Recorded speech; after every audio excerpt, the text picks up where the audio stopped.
நிகழ்வு தொடங்குவதற்கு முன்னர் எங்களுடைய மூத்த பேராசிரியர் திருவாளர் சின்னத்தம்பி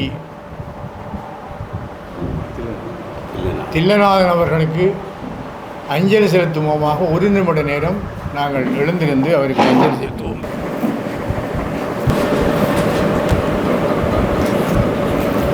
நன்றி. இலக்கிய வழி வெளியிட்ட நீலாவணன் சிறப்பிதழ் சஞ்சிகையின் வெளியீட்டு விழாவுக்கு வந்திருக்கின்ற உங்கள் அனைவருக்கும் வணக்கமும் வாழ்த்தும் வரவேற்பும் கூறிக்கொண்டு, முதலிலே தலைமை உரை என்று இந்த அழைப்பிலே போட்டிருக்கிறார். உண்மையிலே எங்களுடைய கிராமத்தில் ஒரு பழமொழி சொல்வார்கள், மூர்த்தி சிறிதென்றாலும் கீர்த்தி பெரிதென்று. எங்களோட புத்தக நிறுவனம் நடத்துகிற நிகழ்ச்சிகளுக்கு பல பேர் வராவிட்டாலும் வருபவர்கள் எல்லாம் பல பேராக இருப்பார். ஒரு மிகவும் கனதியானவர்களாக இருக்கிறபடியால் இங்கே வந்திருக்கிறவர்களுடைய தொகையை பற்றி நாங்கள் யோசிக்காமல் இந்த விழாவை இல்லை இந்த நிகழ்வை தொடங்கலாம் என்று நினைக்கிறேன். காலத்துக்கு காலம் இந்த இலக்கிய ஒளியினர் சிறப்பு மலரை வெளியிட்டு கொண்டு வருகிறார்கள். அகிலை நான் கனடாவிலேயும் சந்தித்தேன். அவர் மிகவும் துடிப்பான, மிகவும் இலக்கிய ஆர்வலம் உள்ள முற்போக்கு சிந்தனையாளராக இருக்கிறார். என்னோட 2-3 நாள் என்னோட பல இருந்தேன். எனவே அவருடைய அன்பான அழைப்புக்கும் என்னுடைய அன்புக்குரிய மாணவன் ரமேஷ் குணேஸ்வரன் அவர்களும் கேட்டுக்கொண்டிருக்காங்க. இந்த தலைமை உரையை நிகழ்த்தலாம் என்று நான் யோசிக்கிறேன். உண்மையிலே நீலாவணனை பற்றி பேசுகின்ற பொழுது இன்றைய தலைமுறையினர் பல பேருக்கு தெரியாத நீலாவணனின் எழுத்துக்களுக்கு அப்பாலான, எழுத்துக்களுக்கு பின்னாலான சில விடயங்கள் எனக்கு நன்றாக தெரியும். நீலாவணனே நன்றாக தெரியும். அவரோடு பழகியும் இருக்கிறேன். பல பேருக்கு அந்த பாக்கியம் கிடைக்குமோ தெரியாது. நீலாவணனுடைய மகள் கருவட்டியிலே தான் திருமணம் செய்தவர். பண்டிதர் வீரகத்தி என்று என்னுடைய தமிழாசான். நான் அவர்கிட்ட படிக்க போகிற நேரமெல்லாம் அப்போது யுத்தம் தொடங்குவதற்கு முதல் அடிக்கடி நீலாவணன் அங்கே வந்திருப்பார். அப்போவே நீலாவணனின் கவிதைகளிலே எனக்கு பரிச்சயம் இருந்தபடியால் நான் அவரோடு பழகிக்கொள்வேன். நீலாவணனுடைய குடும்ப நண்பராக வீரகத்தி இருந்தார். நீலாவணன் வீட்டுக்கு நடக்கிற நல்ல விஷயங்களுக்கு பண்டிதர் இங்கே இருந்து போவார் மட்டக்களப்பு. பண்டிதர் வீட்டு நடக்கிற நல்ல விஷயங்களுக்கு நீலாவணன் வருவார். சின்னத்துறை அவர் சின்னத்து வாத்தியார் தான் சொல்லுவார், சின்னத்துறை மாஸ்டர். ஒரு அளவான ஒரு ஆள். இந்த ஆளை இந்த கவிதைகளுக்கு கூட கவிதைகளை வச்சுக்கொண்டு ஆள் இல்லாத காலத்தில் கற்பனை பண்ணினால் அந்த தோற்றத்தை நாங்கள் கற்பனை பண்ண முடியாது. ஒரு வித்தியாசமான தோற்றம். அவர் பண்டிதர் வீரத்தினுடைய துணைவியார். நான் நினைக்கிறேன் 71-72 இருக்கணும், சரியாக எனக்கு ஆண்டு ஞாபகம் இல்லை. பிறந்ததுக்கு அவரால் வர முடியவில்லை. பிறகு வந்தவர் உடனே அந்த மரண வீட்டிலே ஒரு 2 வரி இப்போது ஞாபகம் இருக்கிறது. பண்டிதருக்கு அவர்கள் இந்த கடிதத்திலே, வானொலி பெட்டி வசதியற்ற காரணத்தால் நான் அறியேன் நண்பா நடந்த கொடுமைன்னு என்ன அந்த பாட்டு தொடங்கும். 2 வரியும் எனக்கு ஞாபகம், மிச்சம் ஞாபகம். வானொலி பெட்டி வசதியற்ற காரணத்தால் நான் அறியேன் நண்பா நடந்த கொடுமைன்னு. பிறகு அப்படி போயிட்டு பண்டிதனுடைய மகன் அவர் ஒரு மிகச்சிறந்த விவேகி. உங்களை எல்லோரும் தெரிஞ்சு பண்ணிக்க, ஒரு மெக்கானிக்கல் இன்ஜினியர். அந்த காலம் இந்த 4 பாடங்கள்லையுமே எடுத்து வடமராட்சியில் முதலாவது ஆளாக சித்தியறியவர். இலங்கையில் எத்தினவர் எனக்கு தெரியாது. வடமராட்சியில் அப்படியான ஒரு கூர்ந்த விவேகி. அவர் திருமணம் செய்தது நீலாவணனுடைய மகள். அரசி என்று தான் சொல்கிறார். அடிக்கடி பண்டிதற்ற வாயிலே அரசி என்று சொல்லி தவறு எடுத்த எல்லாத்துக்கும். நான் அங்கே பல்கலைக்கழகத்துக்கு வந்து நல்லூரில் இருந்தவன், ராஜபாதையில் ராஜ வீதியில் இருந்தவன், அப்புறம் ராஜபாதையில் இருந்தவன். அவருடைய திருமண நிகழ்விலே அந்த பதிவு திருமணத்திலே தான் நான் கலந்து கொண்டிருக்கிறேன். பிறகு பண்டிதர் வீரகத்தியினுடைய விவேகத்துக்கு அப்பாற்பட்ட ஒரு விவேகி பண்டிதருடைய மகன் சேந்தன். இப்போ உங்களுக்கு பல பேருக்கு தெரிஞ்சிருக்கும் தெரியாது. பண்டிதர் வீரத்தி நீலாவணந்த செத்தை விட்டு போனார். நான் அறிந்தவற்றை சொல்கிறேன். நீலாவணந்த செத்தை விட்டு போக நீலாவணந்த பிள்ளைகள் வந்து அவர் கொஞ்சம் சுணங்கி தான் போயிருக்கிறார். அடுத்து எல்லோரும் வந்து மாமா மாமான்ட்டு கட்டிப்பிடிச்சு அழுதார். அப்புறம் மாமா மாமான்னு தான் சொல்கிறேன். பண்டிதர் வீரத்தி ஒரு வித்தியாசமான பேருடைய அவரை பற்றி இன்னொரு தடவையில் பேசுகிறார். அவர் ரெண்டு அந்த பிள்ளைகள் மாமா மாமான்ட்டு தன்னோட பழகிறார். திருமணம் மரணம் எல்லாம் முடியும், அந்தியட்டியெல்லாம் முடியும். இந்த பிள்ளைகள் என்ன நடுவே மாமான்னு சொல்லட்டும், உன்னுடைய மகளை என்னுடைய மகனுக்கு நான் திருமணம் செய்வேன். ஒரு புகழ் பெற்ற மெக்கானிக்கல் இன்ஜினியர் மிக திருமணம் நடந்தது. இது ஒரு நான் என்னுடைய குடும்ப நண்பர். நான் போனால் சொல்லிங்க என்ன சொல்ல உடனே தண்ணி வருவேன் எனக்கு. அப்படி பிறகு ஒரு மதிக்கோடு நான் சொல்கிறதுக்கு நான் கண்ணால் கண்டதை தான் சொல்கிறேன், அனுபவிச்சதை தான் சொல்கிறேன். சொல்லவும் வேணும். யுத்தம் முடிஞ்ச காலத்தில் சில யுத்த கால நினைவுகளை நாங்கள் பதிவு செய்யத்தான் போகணும். வாய்மொழியாக கண்டார். சேந்தனுடைய சகோதரி வசந்தா திருமணம் செய்தது இந்த புரோக்கின் பல்மேரா இதில் சம்பந்தப்பட்ட அந்த குரூப்பில் உள்ள ஸ்ரீதரன் என்ற ஒரு maths lecture, love marriage university. இந்த பிரச்சனையால் வேற ஸ்ரீதரனை தேடி இயக்கம் தேடிக்கொண்டு நொழிச்சோடித்தான். நொழிச்சோடிக்கு எங்கே போனோன்னா சேந்தன் விட்ட போயிருந்தார். பானிப்பாயில் அங்கே இருந்தவர் சேந்தன் விட்டே இருந்தால் உங்களுக்கு தெரிஞ்சுக்கிஞ்சிருக்கேன். சேந்தன் விட்டே இருந்தால் அவர் அங்கால போனேன். போனால் சேந்தனை வந்து இயக்கம் பிடிச்சு கொண்டு போய் கனநாள் வச்சுருந்தவர். வச்சுருந்தால் இந்த அரசி அழுதது எனக்கு அதுதான் நான் சொல்லணும்னு வச்சுனேன். அரசி பெருமாள் கோயில் வாசலில் வந்திருந்தேன். ஒவ்வொரு நாளும் அழுது கும்பிடுவாள். அவர் இப்போ கிண்டடியில் காலமாக பண்ண அவர் சேந்தன் சிதை விட்டு கொண்டு வந்தால் நான் ஓட்டோவில் விரண்டு இந்த கால் கூடினது நடக்க முடியாமல் வந்தது. கரோட்டி போட்டுவாங்க. அப்படியான ஒரு துன்பங்களை அனுபவித்து கொண்டு போய் 3 பிள்ளைகள். மகன் மாதவன் மிகப்பெரிய ஒரு இலங்கையின் மிகப்பெரிய ஒரு என்ஜினியராக இருக்கிறான். அவன் நாசாவில் வேலை செய்கிறான். மற்றொரு மகள் அவள் இங்கே படித்தவ இல்லை, இன்னொரு பையன். அப்புறம் எனக்கு தொடர்பில்லாமல் போச்சு. எனவே ஏன் நான் இதை சொல்கிறேன்னா, நீலாவணனை பற்றி நாங்கள் உள்ளுக்கு போகிறதுக்கு முதல் நீலாவணன் மட்டக்களப்பு கிழக்கு மாகாணம், பண்டிதர் வீரத்தி வடக்கு மாகாணம் யாழ்ப்பாணம், கிழக்குக்கும் வடக்குக்கும் இடையில் ஒரு அந்யோன்யமான நல்ல உறவை வைத்திருந்தவர்கள். பெரும்பாலான கிழக்கில் உள்ளவர்கள் வடக்கில் உள்ளவர்களை அவ்வளவு ரசிக்கிறேன். அதே மாதிரி வடக்கில் உள்ளவர்களும் கிழக்கில் உள்ளவர்களை பெரும்பாலும் ரசிக்கிறேன். எனக்கு ஒரு நண்பர் சொன்னார், ஒரு கிறிஸ்தவ நண்பர். அவர் மட்டக்களப்பில் போய் ரயில்வே ஸ்டேஷனில் இறங்கினாராம். இது பலகாலத்துக்கு முந்தின கதை. இறங்கி போக ஸ்டேஷன் மாஸ்டர் தம்பிராசான்னு போட்டிருந்தான். விட்டுறான். எங்கேன்னு யாழ்ப்பாணம் உடுவில்ன்னு சொன்னாங்க.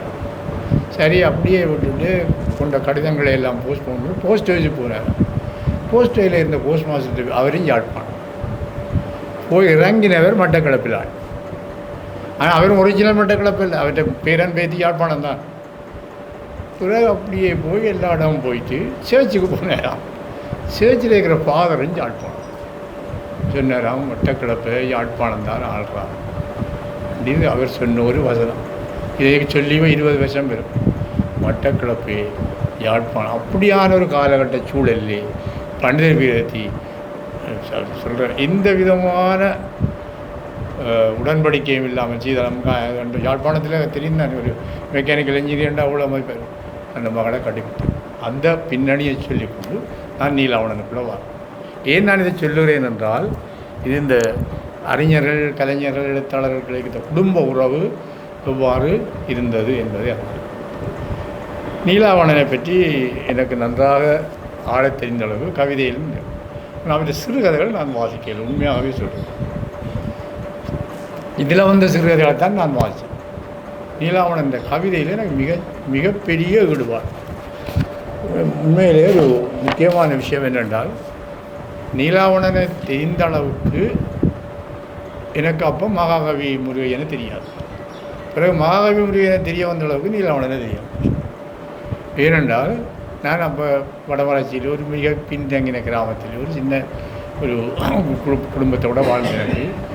நான் நீலாவணனை காண வேண்டிய நீலாவணனை படிக்க வேண்டிய வாய்ப்பு கூட பண்டிதர் வீரத்தியால் தான் கிடைச்சது. நிறைய தேடி பார்த்தேன், அந்த புத்தகத்தை கொடுக்கலாம்னு என்னோட அவர் நீலாவணன் வழி என்ற புத்தகம் வீரகத்தி என்ற கையெழுத்தோடு என்னோட தந்து அப்படி இருந்தது. தேடி பார்த்தேன், ரமேஷ்ட்டு தான் கொண்டு தேடி பார்க்க வச்சேன். வேளாண்மை இருக்குது. எனவே நீலாவணனை பற்றி இங்கே நீங்கள்லாம் இவ்வளோ பேரும் பேச போறீர்கள். நாங்கள் தலைமை உரையாடல் நீலாவணன் ஒரு காலகட்டத்தின் மிகச்சிறந்த ஒரு கவிஞர், சிறுகதையாளர். சிறுகதையை நான் பாதிக்கல, ஒரே ஒரு கதை தான் இதில் வாசித்தேன். 6வது பிரசவம் நல்லா இருந்து. இப்படி பொதுவாக கவிதை எழுதுகிறவர்கள் நல்ல சிறுகதை எழுதிக்கிறார்கள். பொதுவாக சிறுகதை எழுத்தாளர்களும் முதலில் கவிதை தான் எழுத தொடங்கினார். அது புதுமை பித்தண்டை இருந்து மலைவேற்று வரலாறுடன் அவர்கள் சிறுகதைக்கு வருவதற்கு முதல் அவர்கள் கவிதை எழுதியிருக்கிறார். இந்த வகையில் நீலாவணன் முத்திரை என்னென்றால் கிழக்கு மாகாணத்தின் வாழ்வியல், கிழக்கு மாகாணத்தின் நடைமுறை, கிழக்கு மாகாணத்தின் பண்பாடு, கிழக்கு மாகாணத்தின் மொழி என பேருக்கு தெரியாது. சோபா சார் கிழக்கு மாகாணத்தில் பணியாற்றினவர் கொஞ்சம் காலம் இருந்து. நாங்கள் பின்னத்தில் கதை கேட்கல, தமிழகாமம் அந்த கதைகளை சொல்லுவார். இந்த மொழிகள் மிக அற்புதமாகும். அதை இந்த இலக்கிய வாழ்வு கொடுத்தவர் நீலாவணன். எனவே நீலாவணனுடைய எனக்கு அது சரியாக விளங்கையும் இல்லை, உண்மையாக சரியாக எனக்கு அதுக்குள்ள விடுபடும். அவர் அந்த முற்போக்கு அணியல்லாதகளில் இல்லை அப்படி என்று. ஆனால் அவர் சமூகத்தை பற்றி நல்லா பாடியிருக்கிறார். அவற்றை பாவம் வாத்தியார் மற்ற உறவு. நான் அடிக்கடி நானும் சோபாசரும் இந்த பாவம் வாத்தியாரையும் உறவையும் பற்றி கேட்போம். அது அன்றைக்கும் பொருந்தும், இன்றைக்கும் பொருந்தும். இன்றைக்கு இன்னும் கூட பொருந்தும் இந்த உறவு. செத்தாலும் செத்தீர் மானாவை போடி பெரியப்பா, நீ பெரிய மனுஷன்தான், நீங்கள் பேசுவார் சொல்லுவார். இதுக்கு நல்ல உதாரணம் திருநெல்வேலியில் நான் இருக்கிற வீட்டுக்கு முன்னால் ஒரு வயது போன மனுஷி இருந்தவோ. அவன் புருஷன் அந்த காலம் பொன்னம்பலம் ராமநாதன் கார் ஓடினவராம். பிறகு ஹெண்டுபோட் ராஜனத்தின் கார் ஓடினவராம். பெரிய பர்சனாலிட்டியான ஆள் அவர். நான் இந்த வீட்டுக்கு நேர் முன்னால் வீடு. அந்த வீடு தான் இப்போ மருதலிங்கம் சார் வாங்கிய கொட்டியிருக்கேன். அந்த வீட்டில் கிழவி ஒரு கிழவன். நான் நேர் முன்னால் தனியாக அந்த கிழவனை பார்த்து ஒரு நாள் அந்த கிழவன் கட்டிலால் விழுந்து போச்சு. கிழவி தூக்க மாட்டேது. என்னை தான் கூப்பிட்டு தம்பி என்று கூட நான் அப்போ போய் அந்த காலத்தில் அடண்ட மாதிரி அப்போ நான் தூக்குவேன். அவரை தூக்கி கட்டிலை கிடத்தி கேண்டு பார்த்து இருந்து. ஒரு நாள் நான் உறவுன்ற பாட்டை 100% தசிச்சு பார்த்தது யதார்த்தம் வந்ததுக்கு. அவர் செத்து போனேன். செத்தாலும் செத்தார் கூடி பெரியப்பா, நீ பெரிய மனுஷன்தான். ஒரு நாள் வச்சிரும்போது நாங்கள் வாரம் கொண்டு வந்தாங்க. கொழும்புலேருந்து வந்தாங்க, வெளிநாட்டிலேருந்து அந்த. அப்போ இந்த என்ன இதை எடுக்கணும், எம்மோடியோ இதை எடுத்து பிரச்சனைப்பட்டு என்ன அந்த கிளியரன்ஸ் எடுத்து ஒரு கிழமையோ வச்சுருந்து. அப்போ தான் நான் யோசித்தேன், நான் முன்னால் பார்த்து கொண்டு 3-4 வருஷம் இருக்கேன். அந்த கிழவி தான் தனியாக வச்சு பார்த்து எல்லாம் செய்தது. இப்போ இது ஒரு உண்மையான யதார்த்தம். நான் யாழ்ப்பாணத்தில் பார்த்தேன். மட்டக்களப்பிலே அவர் அதை வடிவாக சொல்கிறார். இந்த புட்பேக் அடைச்சி, பெண்ணம் அடைச்சி, வட்டக்குழவில் முழுக்க வரால் மீன் பிடித்தது கொண்டு அந்த யதார்த்தத்தை சொன்னேன். இன்னொரு விஷயம் நீங்கள் சொல்லுவீங்கள், இந்த வாத்தியாருக்கு போட்ட பிட்டிச்சம் போட்டது ஒரு நளினம் இருக்குங்க என்றால், இந்த பிட்டிச்சத்திலே இவருக்கு உடன்பாடு இல்லை. நான் கவிதை முழுக்க வாசிக்க இல்லை, இவர்கள் சொல்லுவார் சொல்ல வேணும். அவர் சொல்லுவார், கடைசியாக கல்முனைக்கு போயிலேருந்து காசு கொடுத்து செல்லையா அண்ணன் மண்டையை போட்டு உடைத்து இங்கிலீஷில் படித்தவன். உன்னான நானும் ஒரு கையொப்பம் போட்டது, ஏனென்றால் இந்த ஊரில் நானும் நல்லபடி வாழவும். என்ன அற்புதமான ஒரு இதுவும் ஒரு ஆசிரியர் உலகத்தில் அந்த காலத்தில் மிக மிக முக்கியமாக நடந்த விஷயம். 60களுக்கும் 60களுக்கும் முந்தியும் வாழ்ந்த ஆசிரியர்கள் இந்த கூட்டுறவு, சுவாசியசாறு, பொதுப்பணி, சிரமதானம். நான் படித்த காலத்து பள்ளிக்கூடத்தில் அப்படித்தான். நான் ஓஎல் எஸ்எஸ்சின்னு சொல்கிறோம், அந்த காலத்தில் படிக்கிற காலத்தில் இந்த வேலையெல்லாம் நடக்கும். வாத்தியாருக்கு புட்டிச்சம் போட்டு மாற்றி போடுவாங்க. நான் 5ஆம் வகுப்பு படிக்க எனக்கு படிப்பிச்ச ஒரு வாத்தியார், அவருக்கு வங்களார புட்டிச்சம் போட்டு மாற்றம் வந்தது. கரவட்டி வடமராட்சியிலேருந்து அவருக்கு மாற்றம் வந்தது. அப்போ இந்த அரசியல் எல்லாம் வித்தியாசம் தானே. வாதரவத்தை இப்போவே அப்படின்னா முந்தி சரியான பின்தங்கின பிரதேசம். 5ஆம் வகுப்பு நல்ல ஞாபகம். பிளாக் போர்டில் இந்த பெரிய விடங்கள் ஒன்றும் கிடையாது, ஒரு பாட்டு எழுதி போட்டு போனேன். ஒரு வெண்பா ஸ்பெல்லிங் வாட்சி கார்டில் இருக்கும், என்ன ஸ்பெல்லிங் நல்ல ஞாபகம். பாருங்கள், 5ஆம் வகுப்பு சரி 9 வருஷத்து அம்மை அம்மை என்று அழுது புலம்பியும் தான் செம்மெனறி காணாத சிற்றொழிலேன் இம்மெதனில் ஆதரவு ஒன்று இல்லாமல் அலைந்து திரிவதற்கோ வாதரவத்தைக்கு வைத்தார். வெறுவன்பா இந்த அந்த அதுலேருந்து அவர் ஆதரவத்தை போய் அங்கே செத்து போனேன். ஏன்னா அவருக்கு அந்த பிடிச்சம் போட்டான். ஒரு நேரத்துக்கு வார இல்லை, போகிற இல்லை, அப்படி இப்படி எனக்கு பிடிச்ச பேர் தெரியாது. இதெல்லாம் ஒரு சமூக யதார்த்தம். இது நடந்து மற்றது இந்த நாங்கள் முதல் தவிச்சது இந்த காதல் பாட்டான். தயவு செய்து சிரியாது, களிருடைய நடியாது. இதெல்லாம் எங்களுடைய இளமை காலத்தில் நாங்கள் ரசித்து அடிக்கடி நான் சொல்கிற பாட்டுகள் ஒன்று. ஆக இன்னொன்று எனக்கு முக்கியமாக நான் அடிக்கடி சோப்பாதரோட வச்சு கொள்வது, இவர் கவிதை எழுத இருக்கிறார். கோப்பி பேப்பர் எடுத்து வச்சு எழுத அவள் சொல்கிறா, அவள் அழகேஸ்வரி, அவள் பேர் அழகம். இந்த புளியம்பழம் போல இறால் வாங்கி வந்திருக்கிறோம், அதில் நடக்கிற முருக்கங்க அவருக்கு அப்படிங்க தெரிஞ்சு பார்த்தோம்.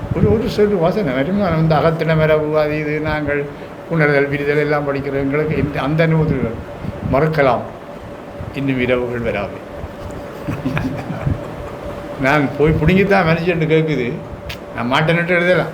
மறுக்கலாம், இன்னும் இரவுகள் வராது. போக முறுக்கப்படம் முறைஞ்சு கவிதை போச்சு. இப்போ தான் இந்த மனதில் உருவான கவிதை இல்லாமல் போச்சு.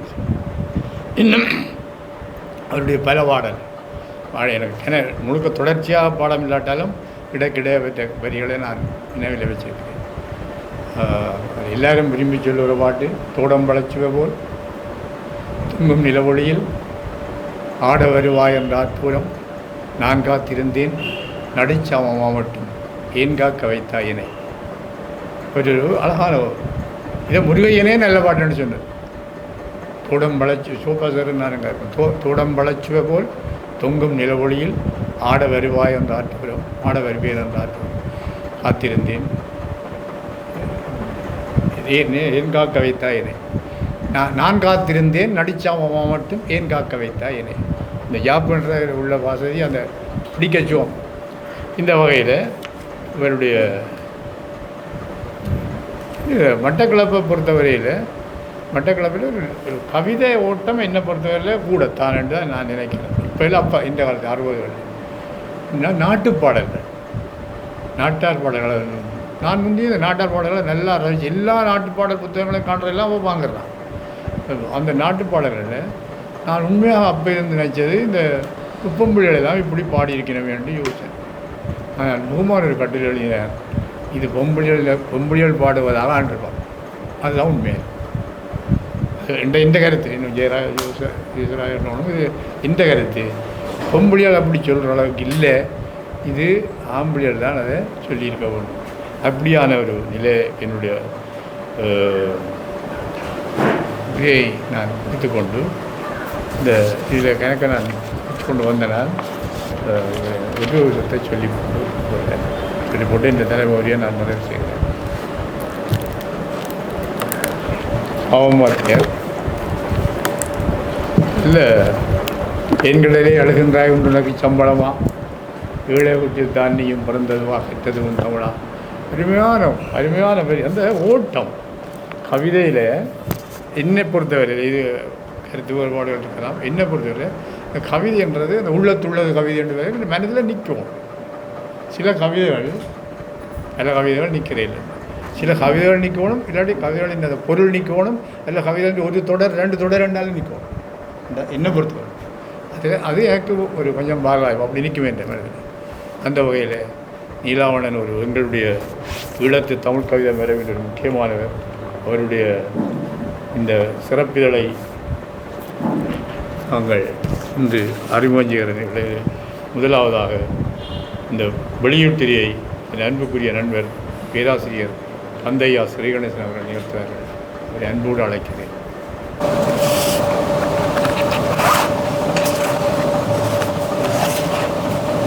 பெருமைக்குரிய பேராசிரியர் தலைவர் சிலங்கராஜா சார் அவர்களே, நண்பர்கள் விமலன் மற்றும் ராஜேஷ் கண்ணன் சக பேச்சாளர்கள் இருவருக்கும் வணக்கம். இங்கே அவையில் இருக்கின்ற என் மூத்த குருநாதர் காவிய சோப்பா அவர்களே மற்றும் சிரேஷ்ட இலக்கிய விமர்சகர் திரு இயேசுராஜா அவர்களே மற்றும் கூடியிருக்கின்ற நண்பர்களே,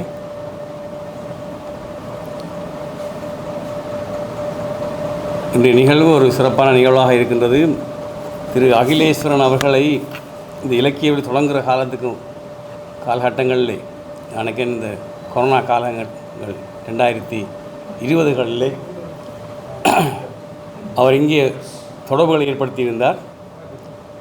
இப்படியான சூம் நிகழ்ச்சிகளிலே பேச வேண்டும் என்று கேட்டுக்கொண்டிருந்தார். அப்பொழுது முதலாக அவர் தொடங்கிய நிகழ்விலே சாந்தன் அவர்களை பற்றி பேசிய பேச்சு ஞாபகம் இருக்கின்றது.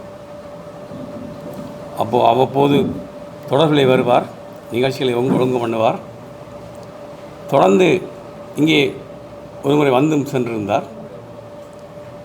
அந்த தொடர்ச்சியிலே தான் இந்த இலக்கிய வழி என்கின்ற இந்த நூலை வெளியிட வேண்டும் என்று அவருடைய எண்ணம் தொடர்ந்தது. அந்த அடிப்படையில் இங்கே 8 இதழ்கள் மலர்ந்திருக்கின்றன. நீங்கள் ஏற்கனவே அறிந்தது போல ஜானகிராமனுடைய சிறப்பு மலர், கவிதை மற்றும் சிறுகதைகள் தொடர்ச்சியாக அடுத்த 2 இதழ்கள்.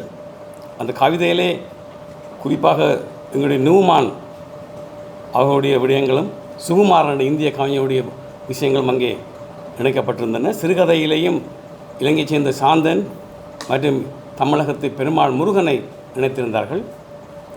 அது சமத்துவமான ஒரு ஓட்டத்திலே அவர் அந்த சஞ்சிகையை நடத்தி கொண்டு இருக்கின்றார் என்பதற்காகவே இதை எடுத்து சொல்ல வேண்டியிருக்கிறது.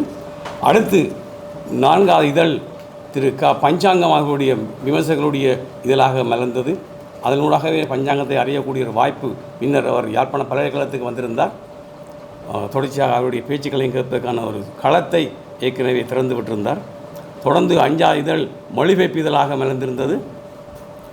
தொடர்ந்து வாசாயி ஜெயபாலன், தொடர்ந்து அழகிரிசாமி சிறப்பிதழ், இப்போது நீலாவணன். இந்த புலம்பெயர் இதழ் வெளியீடுகளே மிக சிறப்பான ஒரு இடத்தை காலம் இதழ் பெற்றிருக்கிறது. தொடர்ச்சியாக வந்து இல்லாட்டாலும் விட்டுவிட்டும் அது தொடர்ச்சியாகவே அந்த இதழ்களை கொண்டு வந்திருந்தன. இதழ்கள் சிறப்பான முறையில் அமைந்து வருவதை நாங்கள் கண்கூடாக நீங்கள் பார்க்கிறீர்கள். ஒரு தாக்கமான ஒரு இதழாக காலம் சஞ்சிகை செல்வம் அருளானந்தம் அவர்களுடைய தொகுப்பிலே அது வந்து கொண்டிருக்கின்றது. அதைவிட இப்பொழுது தாய் வீடு எழுனா என்கின்ற பத்திரிகைகளாக வந்தவை இப்பொழுது ஒரு சஞ்சிகையின் கோலத்தை எடுத்திருக்கின்றன. அவர்களே அதிக அளவு இலக்கியம் என்று இல்லாவிட்டாலும் இலக்கியத்தை இணைத்து ஒரு சமூக விடயங்களை இணைக்கின்ற போக்கு காணப்படுகின்றது. இதைவிட பல்வேறு உதிரிகளாக பல்வேறு சஞ்சிகள் வந்திருக்கின்றன. ஆனால் நான் அவற்றை பற்றி அதிகம் குறிப்பிட இல்லை. ஏனென்றால் தாக்கமான விடயங்களை செய்ததை மட்டும் எடுத்துக்கொள்ளலாம் என்று நினைத்தேன். அதே சமாந்திரமாக எங்கள் ஈழத்திலே நீங்கள் உங்களுக்கு தெரிந்த விடயங்கள்தான் கலைச்செல்லியில் இருந்து மறுமலர்ச்சி, அப்புறம் மல்லிகை, சமர், அப்படியே வந்து ஞானம், ஜீவநதி, இப்போ கலமுகம் என்ற அடிப்படையிலே குறிப்பிடத்தக்க இன்னும் பல்வேறு சஞ்சிகள் வந்திருந்தாலும் இவைகள்லாம் குறிப்பிடத்தக்க தாக்கத்தை ஏற்படுத்துகின்ற சஞ்சிகளாக இங்கே வந்திருக்கின்றன. இதை விட ஸ்ரீ சஞ்சிகளாக மறுபாதி, நந்தலாலா மலையகத்திலேருந்து தவிர, பிறகு மருகா மட்டக்களப்பிலேருந்து இப்படியான சஞ்சிகளை நாங்கள் பார்த்து கொண்டிருக்கிறோம். இப்போ அண்மையிலே தவிர காத்திரமான கட்டுரைகளோடு கவிதை சார்ந்த இதழாக தொடர்ந்து விட்டு என்றாலும் வந்து கொண்டிருக்கின்றது. இந்த பின்னணியிலே தான் இலக்கியத்து உலகிலே நான் பார்க்கின்றேன். இது ஒரு சம்பளமில்லாத உத்தியோகம், இங்கே போகிறேன்னு நானும் சில நேரம் வீட்டை போய் சொல்லி தான் படிக்கிறது. எல்லா நாளும் இலக்கியத்துக்கு போகிறோண்டா நாம் போகிற பெர்சன்டேஜை பார்த்தால் வீட்டில் இருக்கிற இல்லையோண்டு கேள்வி வரும், வீட்டு வேலை செய்கிற இல்லையோண்டு கேள்வி வரும், உடுப்பல் துவைப்பது இல்லையாண்டு கேள்வி வரும். கொஞ்சம் பயம்தான் சமூகத்துக்கும் வீட்டுக்கும் தான். வீடுன்னா இப்போ பிள்ளைகள் எங்களோட சொல்ல விட பிள்ளைகளை சொல்ல இறங்குற நேரம் பிள்ளைகளை தாக்குப்பிடிக்க வேண்டும். நாங்கள் அவர்களுக்கு எங்களுடைய செயல்பாட்டில் ஜஸ்டிஃபை பண்ண அதை நியாயப்படுத்த வேண்டும். அதை செய்வதற்காக பல்வேறு முயற்சிகளை நாங்கள் எடுக்க வேண்டியிருக்கின்றது. இன்றைக்கு கான்ஃபரன்ஸ் எங்களுக்கு நடந்த கல்வி கான்ஃபரன்ஸ் நடந்தது. கான்ஃபரன்ஸுக்கு போகிறோம்னா முழுக்க ஆயத்தம். கையோட 3:30 மணிக்கு இன்னொரு இலக்கிய கூட்டம் இருக்கு. அப்போ நான் சொல்ல வர விஷயம் என்னென்றால், இந்த இப்படிப்பட்ட ஒரு சூழலில் உற்சாகம் தரும் தலைமுறைகளை நாங்கள் பார்த்துருக்கின்றோம். நாங்கள் கேள்விப்பட்ட கனகசேந்தினார் ஒரு பக்கம், அதை தொடர்ந்து பல்வேறு பரதர், சிற்பி சஞ்சிகள் நடத்தியிருக்கிறார்கள். சிற்பியினுடைய சஞ்சிகள் தாக்கமான ஒரு தலைமுறையை உருவாக்குற எழுத்தாளர்கள் அந்த காலத்திலே இணைத்திருக்கின்றார். அதோட முற்போக்கு இலக்கியம் நாங்கள் பல விமர்சனங்களை வைக்கலாம், டேனியல் மீதும் டொமினிக் ஜீவா மீதும். ஆனால் அவருடைய பணிகளை எங்கே ரெண்டும் கொடுத்து விட முடியாது. பிரச்சாரம், கலை என்கின்ற 2 விதமான விமர்சனங்களுக்கு கூடாக நாங்கள் அந்த அணிகளை அணிகளை சேர்ந்து பெரிய எழுத்தாளர்கள் இன்னும் பல பேரை சொல்ல வேண்டும், சொல்ல முடியாது. அதே போல் தான் விமர்சகர்களாக இருந்திருக்கக்கூடிய பேராசிரியர்களாக பின்னர் வந்த கைலாசபதி சிவத்தம்பி போன்றவர்கள் என்று தாக்கமான செயற்பாடு, ஒரு அகாடமிக் செயற்பாடு, ஒரு இன்டெலெக்சுவல் செயற்பாடு, புலமை சார்ந்த செயல்பாடு இந்த இலக்கியத்துக்கு, ஈழத்து இலக்கியத்துக்கு வலு ஊட்டியிருக்கின்றது. யாரும் மறக்க முடியாது. விமர்சனம் உண்டு தான். கைலாசபதி அவர்களை பற்றி சொல்லிக்கலே, சிவத்தம்பிகளை பற்றி சொல்லிக்க இங்கே நீலாவணரை கவனித்து கொண்டு போகாத ஒரு சூழல் இருக்கிற நிலைமையும் இருக்கின்றது. மகாவியை கவனித்து கொள்ளாத பேராசிரியர் கைலாசகர் கூட விமர்சனம் இருக்கின்றது. பின்னாலே சிவத்தம்பி சார் நாங்கள் காணவியை ஏற்றுக்கொண்ட ஒரு சூழலும் புதியவர்களோடு நாங்கள் ரசித்து மேடை ஏறி நடித்ததை பற்றியும் சொல்லலாம்.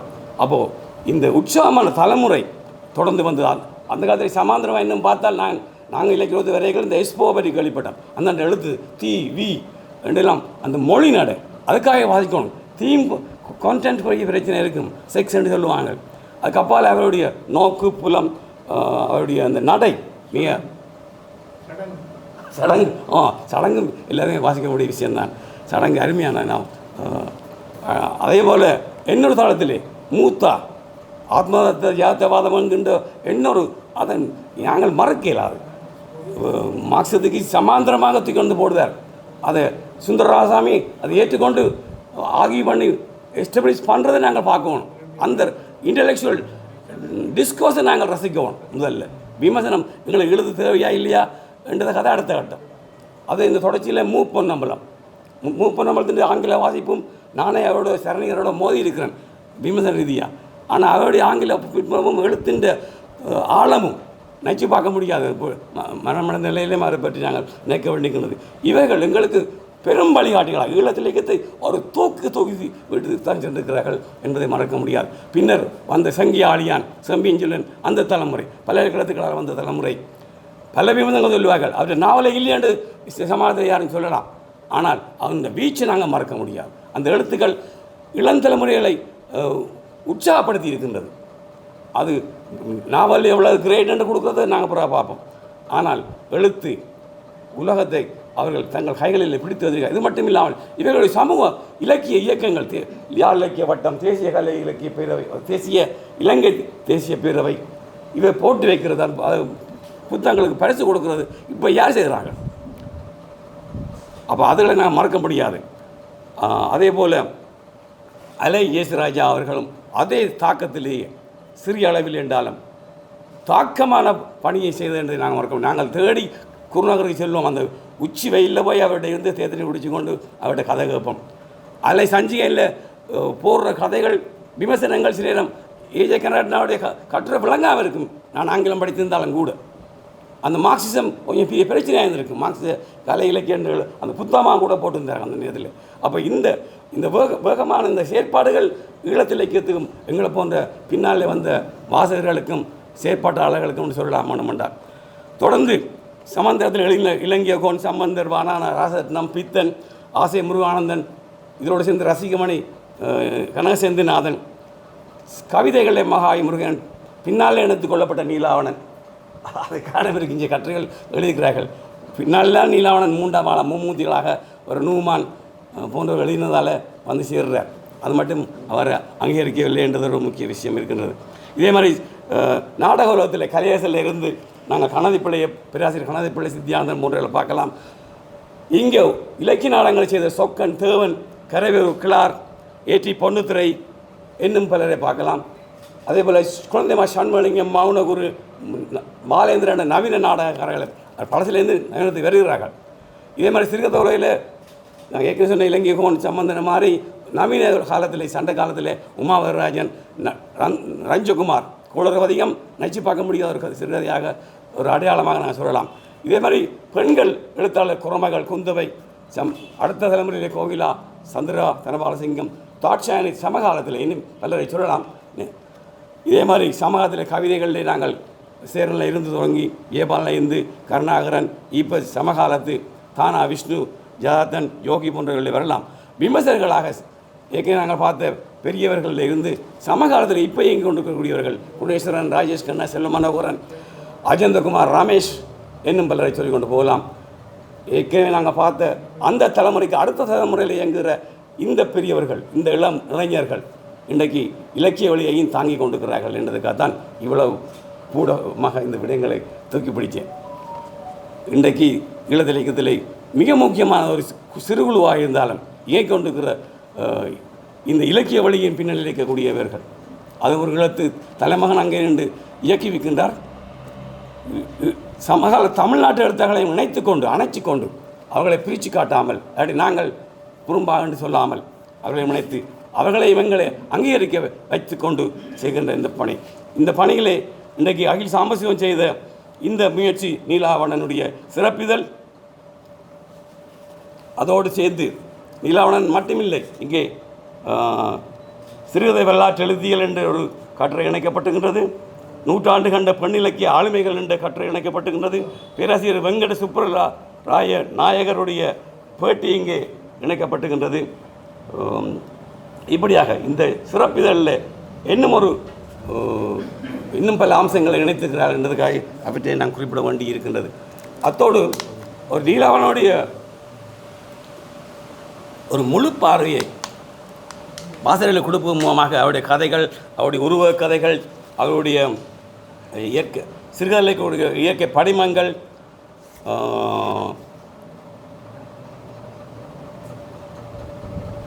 மற்ற கவிதைகள் ஒரு பன்முக பார்வையின் தலைப்பிலே பல்வேறு கட்டுரைகள் இங்கே வந்திருக்கின்றன.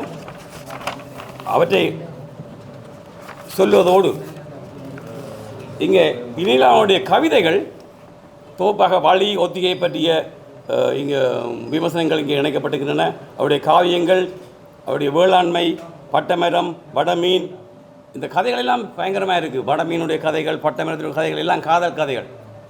வேளாண்மை வழக்கம் போல் இந்த கிழக்கிழங்கினுடைய மண் வாசனை சொல்கின்றது. ஒரு பண்பாட்டு முழுருவாக்கம், கிராமிய பண்பு, பேச்சுசை பண்புடைய சொல்ல ஆளுமை கொண்ட இந்த கவிதைகள் மற்றும் காவியங்கள். இந்த காவியங்களை பற்றி நூமான் தான் முக்கியமாக எடுத்து எம்புற அவர் ஈழத்து காவியங்களிலே முக்கியமாக மகாவுடைய ஒரு சாதாரணமான சரித்திரம், சடங்கு, கண்மணியால் காதை என்பவற்றை சொல்லி முருகனுடைய ஆதிபாவனை பற்றியும் எடுத்து எம்பி நீலாவணனுடைய வேளாண்மைக்கு அவர் வந்து சேர்கிறார். இங்கே ஏற்கனவே சொன்னது போல உருவ கதைகள், சிறுகதைகள், படிம கவிதைகள் என்று ரகுவனுடைய கட்டுரை இங்கே இணைக்கப்பட்டிருந்தது. ஒரு பன்முக பார்வையிலே பார்க்கப்பட்ட கட்டுரைகளை லரீனா என்கின்ற முஸ்லீம் பெண்மணி எழுதியிருக்கின்றார். இன்னும் ஒரு விமர்சகர் இவருடைய அப்துல் ரஷாட் ஒரு சமூக யதார்த்தத்தை குறிப்பிடுகிற முறையிலே கவிதைகளை பற்றி விமர்சனம் செய்திருக்கின்றார்கள். எனவே இங்கே ஏற்கனவே சொல்வது போல கவிதைகளினுடைய படிமங்களை மைதிலி தேவரங்கள் தெரிய சொல்கிறார். சிறுகதைகள் 10, விருத்தாந்த சித்திரங்கள் 6, குறும்பு கதைகள் 2, உருவ கதைகள் 5 என்று போய் ஒட்டுறவைங்கின்ற படைப்பை பற்றி ரூவி வெலண்டினாவுடைய கருத்தும் அவருடைய கதைகளை பற்றி பாஸ்கர் சுமனுடைய கருத்துக்களை சேர்ந்த கட்டுரைகள் இங்கே இணைக்கப்பட்டிருக்கின்றன. ஒப்பியல் நோக்கில் கவிதைகளை பார்க்கின்ற ரமேஷனுடைய கட்டுரை, பன்முக பார்வையில் லரீனா அப்துல் ஹாக்கினுடைய கட்டுரை, ஏசினுடைய ஒரு சிறப்பான ஒரு முழுமையான எல்லா விமர்சனங்களையும் உள்வாங்கிய கட்டுரை, அதே போல் ஸ்ரீ பிரசாந்தனுடைய கட்டுரைகளை நாங்கள் பார்க்கலாம். இங்கே இந்த விமர்சனங்களாக தூக்கி எறிகிற பொழுது அங்கே தான் நீலாவணன் அப்படியே கொலைக்கு பிடிக்கும் மாதிரி எங்களுக்கு பார்க்கக்கூடிய இருக்கிறது. மூப்பவனுடைய விமர்சனத்தை தூக்கி பிடிப்பார்கள். மூப்போ பிடிச்சு கொண்டா தன்னுடைய ஆத்மார்த்த கவிதைகளில் அவர் ஆத்மார்த்த கவிதை சொன்னோன்னா நூமான் இல்லை அவர் சமூக அக்கறை அவாவிய படைப்புகள் ஆன்மீக தேடலோட முடித்தார். யாத்தம் அங்கே இருக்கின்றது என்றார். ரகுவரன் படைமை சிறப்புகள் வட்டார வழக்கு சந்த சிறப்புகளை சொல்லி சொல்கிறார். லரீனா அப்துல் ஹாக் மீண்டும் அந்த பன்முக பார்வையை வலியுறுத்துகின்றார். அப்துல் ரஷாக் சமூக ஜாதத்தை வலியுறுத்துகின்றார். எல்லாம் இந்த மூப்பவனுடைய கட்டுரையில் தொடக்கத்தில் இருந்து இந்த விமர்சனங்கள் அவிழ்கின்றன. ஸ்ரீ பிரசாந்தம் எல்லாத்தையும் இணைத்து மரபு, நவீனம், இயற்கை, காதல், சமூக யாத்தம் என்கின்ற எல்லா அடிப்படைகளையும் அவர் இணைத்து கொண்டார் என்று சொல்லி முருகனுடைய மன்னிக்க வேண்டும் நூமானுடைய இந்த மும்மூர்த்திகள் பற்றிய கருத்தும் கிராமிய வாழ்வோடு சேர்ந்த புலனுணர்வு கழிப்புகள் கூடிய மகாவீனுடைய கவிதைகளை எடுத்து சொல்லி முருகனுடைய புலமைவாத கவிதைகளை எடுத்து சொல்லி நீலாவணன் மொழி, சமூகத்தம், காதல், ஆன்மீகம் என்கின்ற கருதலோடு அவருடைய கவிதை படைப்புலகம் வீரிட்டு இயங்குகின்ற என்ற அடிப்படையில் இந்த விமர்சனங்கள் துவக்கப்பட்டிருக்கின்றன. 20ஆம் நூற்றாண்டு இலக்கியத்திலே மௌனூர் அவர்களும் சொன்ன கருத்துக்கள் 84ஆம் ஆண்டிலே துவக்கப்பட்ட பைலோர்களுக்கு அமையக்கூடிய தொகுப்பில் இயேசுராஜா அவர்கள் குறிப்பிடுகின்ற இந்த யதார்த்தம், ஆன்மீகம் என்ற கருத்துக்களுக்கான மாறுபட்ட கருத்துக்கள். இதேபோல் கனசேந்திரன் குறிப்பிட்ட கருத்துக்கள் எல்லாமே இங்கே இந்த விமர்சனத்துக்காக இங்கே அழகாக முன்மொழியப்பட்டிருக்கின்றன. அந்த வகையில் இங்கே ஒரு ஒரு முழுமையான விமர்சனங்கள் இன்னும் சொல்கிறாங்க. அங்கே இன்னும் இடைவெளி இருக்கின்றது என்ற கருத்துக்கள் இங்கே சொல்லப்படுகின்றன. இன்னும் இடைவெளிகள் இருக்கின்றன. அந்த இடைவெளிகளில் ஆய்வுகள் செய்யப்பட வேண்டும். அவருடைய இன்னும் வராத படைப்புகளை வெளியில் கொண்டு வர வேண்டும் என்ற அடிப்படையில் கருத்துக்கள் இங்கே முன்வைக்கப்படுகின்றன. இருந்தாலும் இந்த இலக்கிய வழி மிக சிறப்பான முறையிலே அழகான ஒரு தொகுப்பாக இங்கே வந்திருப்பதை இட்டு நாங்கள் பெருமைப்படலாம். எனவே அகிலேஸ்வரனுக்கும் இங்கே இணைந்து பணியாற்றுகின்ற ரமேஷ், குணேஸ்வரன் ஆகிய இருவருக்கும் நாங்கள் ஒரு சலாம் போட்டு இந்த பேச்சை நான் நிறைவு செய்ய விரும்புகின்றேன். நன்றி. நன்றி.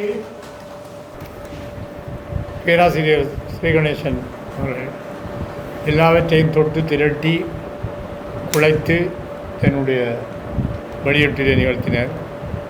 தொடர்ந்து நூலை வெளியிட்டு வைத்துவிட்டு அடுத்த நான் இருந்து கொண்டு பிறகு மன்னிக்கணும் என்றால் உங்களுக்கு பார்க்க தெரியும். நான் ஏன் இருக்கிறேன், எனக்கு சொல்கிறது ஏன் இருக்கிறேன்டா அதுக்கு ரெட்ட கருத்தும் இருக்கு. நான் விளம்பரிக்க மாட்டாதால் நான் இது கொண்டு பேசுகிறேன். முதலாவதாக இந்த முதற் பிரதியை எங்களுடைய அன்புக்குரிய நண்பர் இந்த எங்கட புத்தகங்களோடு இந்த நிறுவனத்தை வைத்து எங்கட புத்தகத்தை விற்று எங்களுடைய ஆக்களை ஊக்குவிப்பு வரும் இந்த மண்டபத்தை இந்த வெளியீட்டுக்கு இலகுவாக கொடுத்து இனாமாக கொடுத்து ரெண்டும் தான் இலகுவாகவும் இனாமாகவும் அதை பெற்று அதை அவருக்கு இந்த முதல் பிரதியை வழங்கி நாங்கள் இந்த வெளியீட்டு விழாவின் சிறப்பம்சத்தை கையாளுவோம். முதலிலே எங்கள் அன்புக்குரிய வசீகரன் அவர்களை பேப்பர் சந்தேகம் 2 வருஷம் மொழிதேவான மாதிரி எனக்கு 2 பேரும் மாணவர்கள்.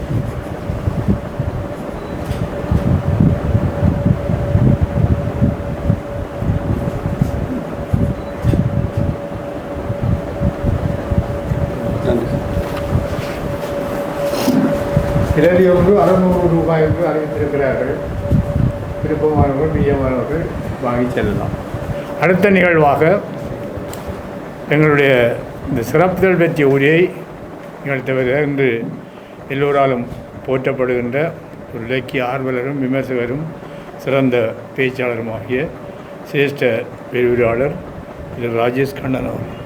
ரமேஷ் அறிவித்ததை சொல்ல 600 விற்கிற விலையா மண்டபத்திலே 500 கொடுக்கப்படுமா?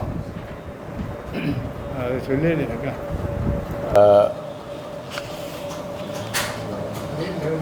இலக்கிய வெளியினுடைய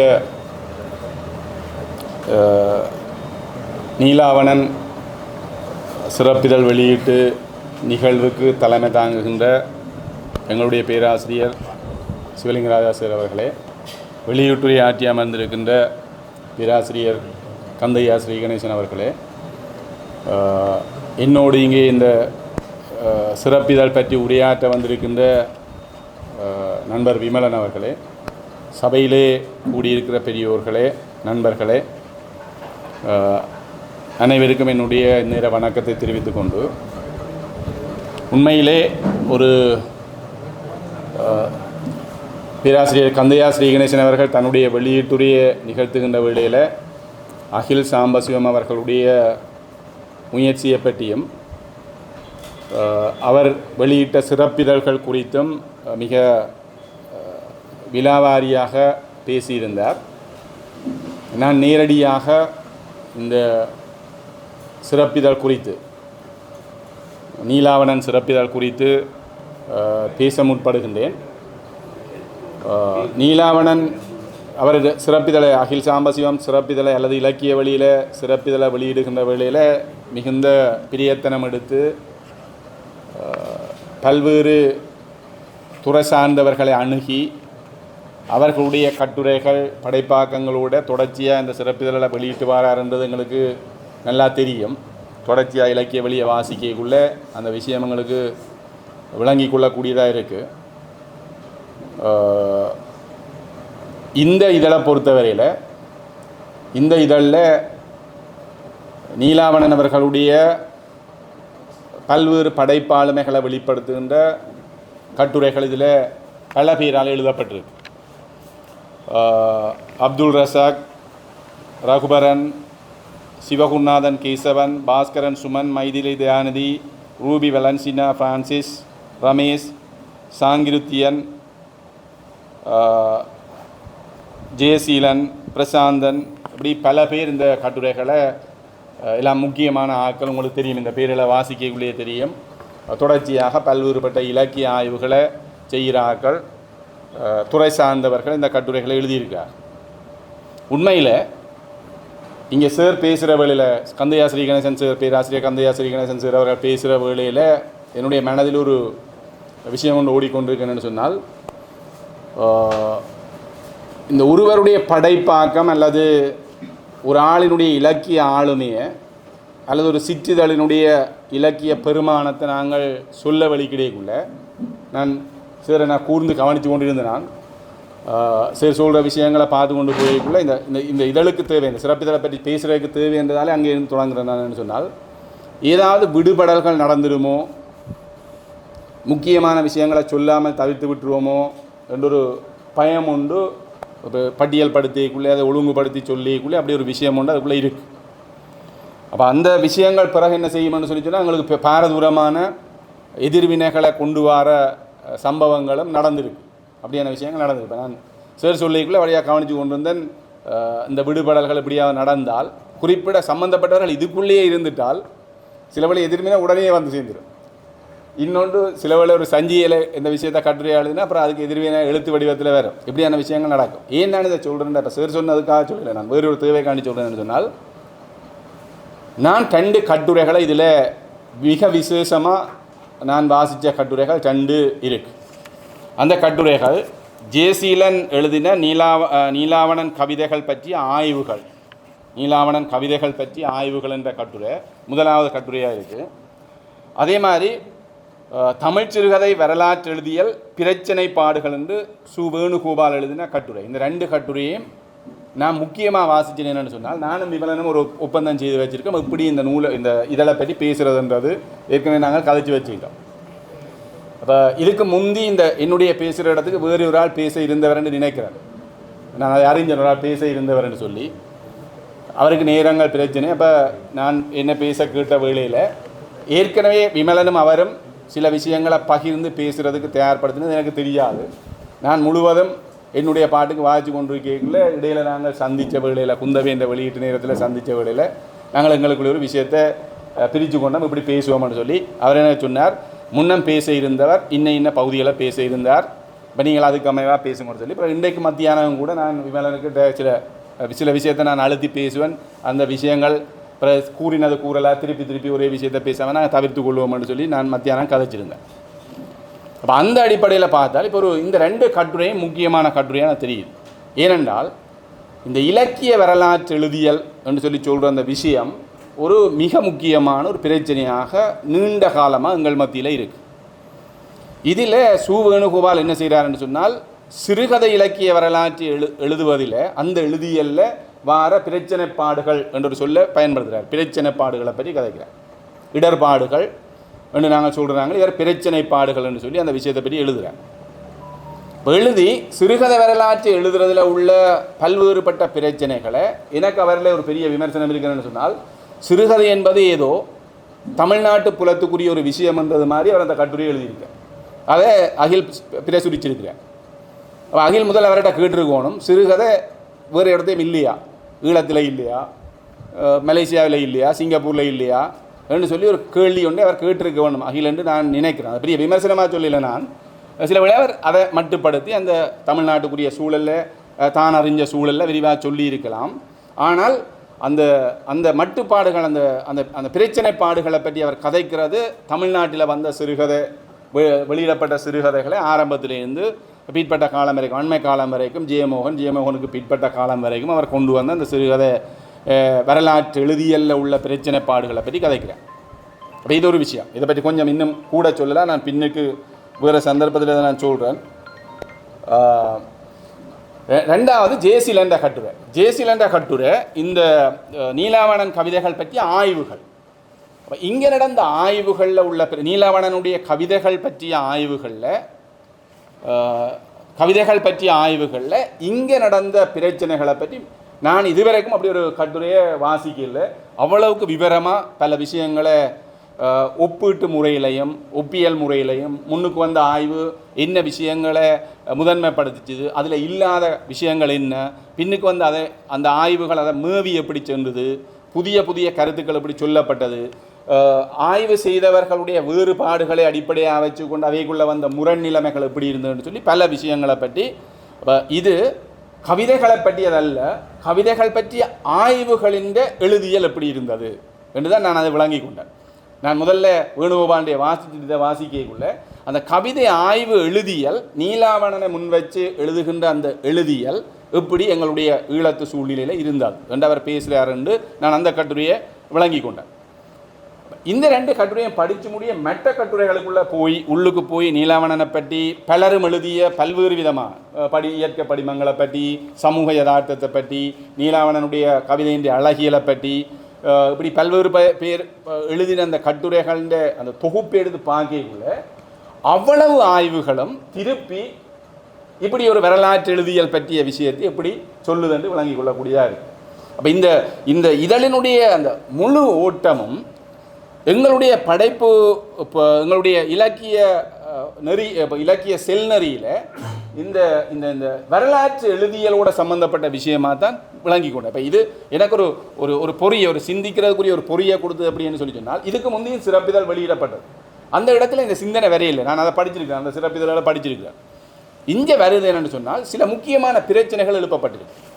இப்போ நீங்கள் பார்த்தீங்கன்னு சொல்லி சொன்னால், இந்த வரலாற்று எழுதியலுடைய இந்த 2 கட்டுரைகள்லையும் வேணுகோபாலுடைய கட்டுரையை நாங்கள் எடுத்து பார்த்தோம் என்று சொல்லி சொன்னால், அந்த வரலாற்று எழுதியலை எப்படி அவர்கள் பார்க்க வெளிக்கிடினோம் என்று சொல்லி சொன்னால், முதலாவது இந்த குறித்த ஒருவருடைய படைப்பு வெவ்வேறு வகையான ஆய்வுகளை முன்னிறுத்தி அந்த வரலாற்றை எப்படி சொல்கிறது, குறித்த ஒருவருடைய படைப்பை பற்றி வெவ்வேறு பட்டவர்களுடைய ஆய்வுகளை முன்னிறுத்தி ஒரு இலக்கிய வரலாற்றை எப்படி கட்டமைக்கிறது அந்த விஷயம்.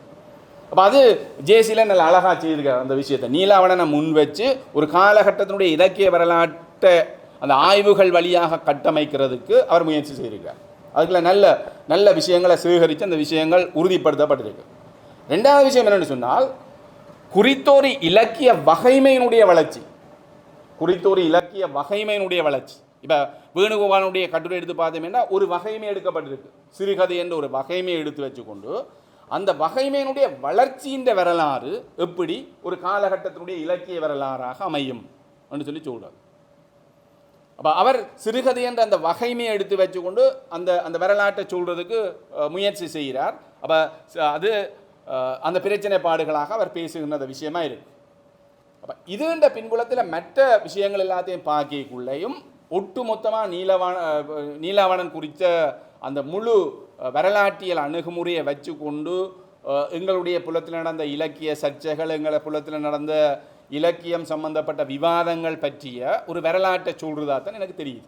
அப்போ இந்த ரெண்டு அடிப்படைகளும் நாங்கள் ஆழமாக பேசப்பட வேண்டியதுன்றது என்னுடைய அந்த துறை சார்ந்த அறிவு எனக்கு போதாது. ஆனால் ஓரளவுக்கு என்னிட்ட இருக்கிற வாசிப்பை அடிப்படையாக வச்சு கொண்டு சொல்கிறதுன்னு சொன்னால் நாங்கள் சிறுகதை வரலாறு எழுதியிருக்கிறோம். ஈழத்தில் கூட சிறுகதை வரலாற்றை நாங்கள் எழுதியிருக்கிறோம். பேராசிரியர் சிவத்தம்பி அவர்கள் ஈழத்தில் இந்த சிறுகதை வரலாற்றை எழுதியிருக்கிறார். செங்கியாளியான் ஈழத்தினுடைய சிறுகதை வரலாற்றை பற்றி எழுதி அதெல்லாம் நூல்களாக வந்துருக்கு. அப்போ அந்த நூல்களை எடுத்து நாங்கள் படிக்கிற காலத்திலேயே அதில் பல விமர்சனங்கள் சொல்லப்பட்டது. நாங்கள் அதை முதல்ல எடுத்து படிக்கிற காலத்திலேயே அந்த நூல்கள் பற்றிய பல விமர்சனங்கள் பலராலும் சொல்லப்பட்டது. இதில் விடுபடல்கள் இருக்குது, இந்த வரலாறு சரியாக பார்க்கப்படையில்லை என்ற அந்த பிரச்சனைகள் எல்லாம் சொல்லப்பட்டு கொண்டே வந்தோம். இப்போ இங்கே இப்போ சார் சொல்லிக்கல சில தகவல்கள் ஒரு பர்சனலான தனிப்பட்ட தொடர்பு ரீதியான பல்வேறுபட்ட தகவல்களை செறிஞ்சு சொன்னார். நீலவணனுடைய ஆளுமையை பற்றி சொல்ல வழி கிடைக்குள்ள சொன்னார். அப்போ எங்களை போன்றவர்களுக்கு நாங்கள் அவருடைய படைப்புகளை மட்டும்தான் படிக்கிறோம். அந்த காலத்தினுடைய நிலவரத்தினுடைய பிரதிநிதிகளாக நாங்கள் இல்லை. எழுத்துக்கள் வாயிலாக தான் அந்த காலத்தினுடைய பிரதிநிதிகளாக போய் நின்று கொண்டு அதை பற்றி நாங்கள் பேசுகிறதுக்கு வெளிக்கிறோம். அப்படி வெளிக்கிடைக்குள்ள அந்த குறிப்பிட இப்போ மட்டக்களப்பு கிழக்கு பிராந்தியத்தினுடைய இலக்கிய செல்நெறியிலே அவர்களுடைய இடங்களை பற்றி நாங்கள் கதைக்க வெளிக்கிடைக்குள்ள இந்த கட்டுரைகள் ஒரு ஆழமான புரிதலை நான் தரும் என்று நான் கருதுகிறேன். அப்படி கருதுகிற வேளையில் இந்த வரலாற்று எழுதியலுக்கு பின்னால் ஒரு அரசியல் இருக்குது என்றது நாங்கள் ஆழமாக புரிஞ்சு கொள்ள வேண்டிய தேவை இருக்குது. வரலாற்று எழுதியலுக்கு பின்னால் அது அரசியல் வரலாற்று எழுதியலாக இருக்கலாம், பண்பாட்டு வரலாற்று எழுதியலாக இருக்கலாம், சமூக வரலாற்று எழுதியலாக இருக்கலாம். என்னவோ ஏதோ ஒரு அம்சத்தை முதன்மைப்படுத்தி எழுதுகிற வரலாற்று எழுதியலுக்கு பின்னால் ஒரு அரசியல் இருக்குது என்றதை இந்த கட்டுரைகள் எல்லாம் உணர்த்து. இந்த கட்டுரைகள் எல்லாவற்றிலையும் அது தெரியுது. நான் சொன்ன விசேடமாக அந்த ரெண்டு கட்டுரைகளும் அதில் ஆழமாக இறங்கி அவர்கள் வேலை செய்திருக்கிறார்கள்ன்றதுக்காக தான் அதை நான் உதாரணமாக சொன்னேன். அப்போ அதில் என்ன நடக்குதுன்னு சொல்லி சொன்னால் இந்த அரசியல் எப்படி உருவாக்கப்படுது என்று பார்த்தோமேன்னா தனிப்பட்ட ஒருவருடைய அறிவு, துறை சார்ந்த அறிவு, அவர் அது சம்பந்தமாக வச்சிருக்க தேடல், இந்த கட்டுரைகள் வழியாக இன்னொரு விஷயத்தை நான் பார்த்தேன். அவர்களுடைய ஆய்வூக்கம் என்ற அந்த விஷயம் எல்லாம் கலந்து வரைக்குள்ளே அந்த வரலாற்று எழுதியல்ல வருகின்ற திரிவுகளை நாங்கள் பேச வேண்டிய தேவை இருக்கு என்றது இருக்கு. இப்போ முன்னிய எங்களுடைய இலக்கிய வரலாற்றை எழுதியவர்கள் குறித்து இப்படி தனிப்பட்ட விமர்சனங்கள் இருக்கு. அவையுடைய அறிவு, அவையுடைய ஆராய்வூக்கம், அவர்கள் செய்கின்ற தேடல் என்பவற்றை அடிப்படையாக கொண்டு நாங்கள் அந்த வரலாற்று எழுதியல் பற்றிய விஷயத்தை தீர்மானம். நீலாவணன் பற்றிய விஷயங்களை எழுதுகிற வேளையில் அப்படி நடந்திருக்கு. ஜேசிலன் அந்த விஷயங்களை மிக ஆழமாக சொல்கிறேன். அப்படி நடந்திருக்கு. இப்போ சார் சொல்லிக்கல சில விஷயங்களை கோடிட்டு காட்டி போட்டு போனார்.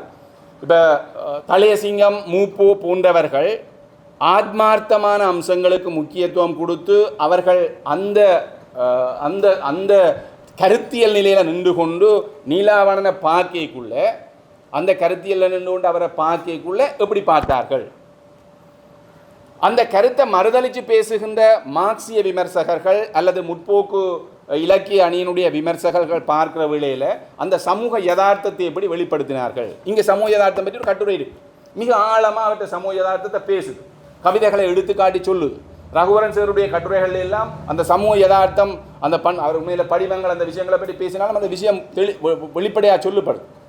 அப்போ இயற்கை படிமங்களை பற்றி பேசுகின்ற வேளையில் கூட அந்த யதார்த்தத்தோடு சேர்த்து தான் பேசப்படும். அண்மையில் ஒரு வியப்பாக இருந்தது, எங்களுடைய தமிழ்த்தின போட்டிக்கு வடமாச்சி பிரதேசத்தில் இருக்கிற வலைய மட்ட தமிழ்த்தின போட்டிக்கு அவருடைய அந்த காக்கை கவிதை விமர்சனத்துக்காக கொடுக்கப்பட்டிருந்தது. நீலாவணனுடைய காக்கை என்ற அந்த கவிதை அது கொஞ்சம் கடுமையாக விளங்கி கொள்வது, பிள்ளைகளால் விளங்கி கொள்வது கொஞ்சம் கஷ்டமான விஷயம். அந்த காக்கை என்ற உருவகத்தை வச்சுக்கொண்டு எங்களுடைய சமூகத்தை பற்றி பேசுகின்ற கவிதையை அவர்கள் ஒரு பழைய சங்ககாலத்து பாடலையும் கொடுத்து அது ஒரு ஒரு பழந்தமிழ் இலக்கியம் என்ற வகையில் அதுக்குரிய விமர்சனமும், நவீன கவிதை என்ற வகையில் இவருடைய இந்த காக்கி என்ற கவிதைக்குரிய விமர்சனமும் பிள்ளைகளெல்லாம் சிறப்பாக செய்திருக்காங்க. டீச்சர்ஸ் அதுக்காண்டி தேடி அதை பற்றியெல்லாம் எழுதி கொடுத்து பேச வச்சு மனப்பாடம் செய்ய வச்சு அவை விமர்சனத்தை இப்போ நாங்கள் இப்படி இயல்பாக கூட்டத்தில் பேசுகிற மாதிரி அவங்க பேசணும். நான் குணேஸ்வரனை கேட்டு எப்படி பேசியிருப்பாங்கன்னா, குணேஸ்வரன் தன் பிள்ளை பேசின ஒரு வீடியோ எனக்கு காட்டுச்சுது. எப்படி பேசுகிறான்னு பாருங்கன்னு சொல்லி இயல்பாக பிள்ளை என்ன செய்தால் அதை மைண்டுக்கு எடுத்து நல்லா அழகாக பேசுது.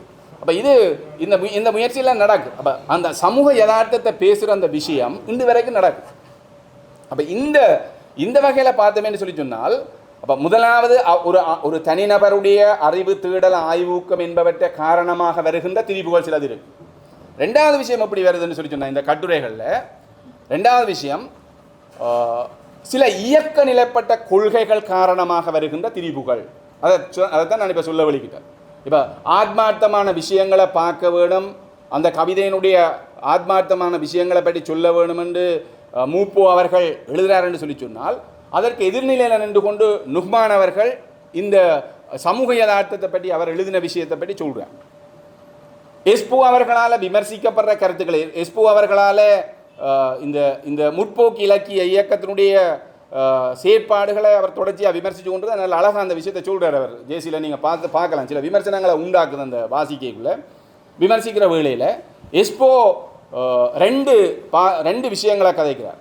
ஒன்று அவருடைய கவிதையில் இருக்கிற அழகியலை பற்றி பேசுகின்ற நிலைமையும், மற்றது மட்டக்களப்பு சூழ்நிலையில் இருக்கிற அந்த வாழ்க்கை முறைகளை பற்றி பேசுகின்ற விஷயத்தை பற்றியும் எஸ்போ பேசி இதை இவர்கள் கவனிக்க இல்லை.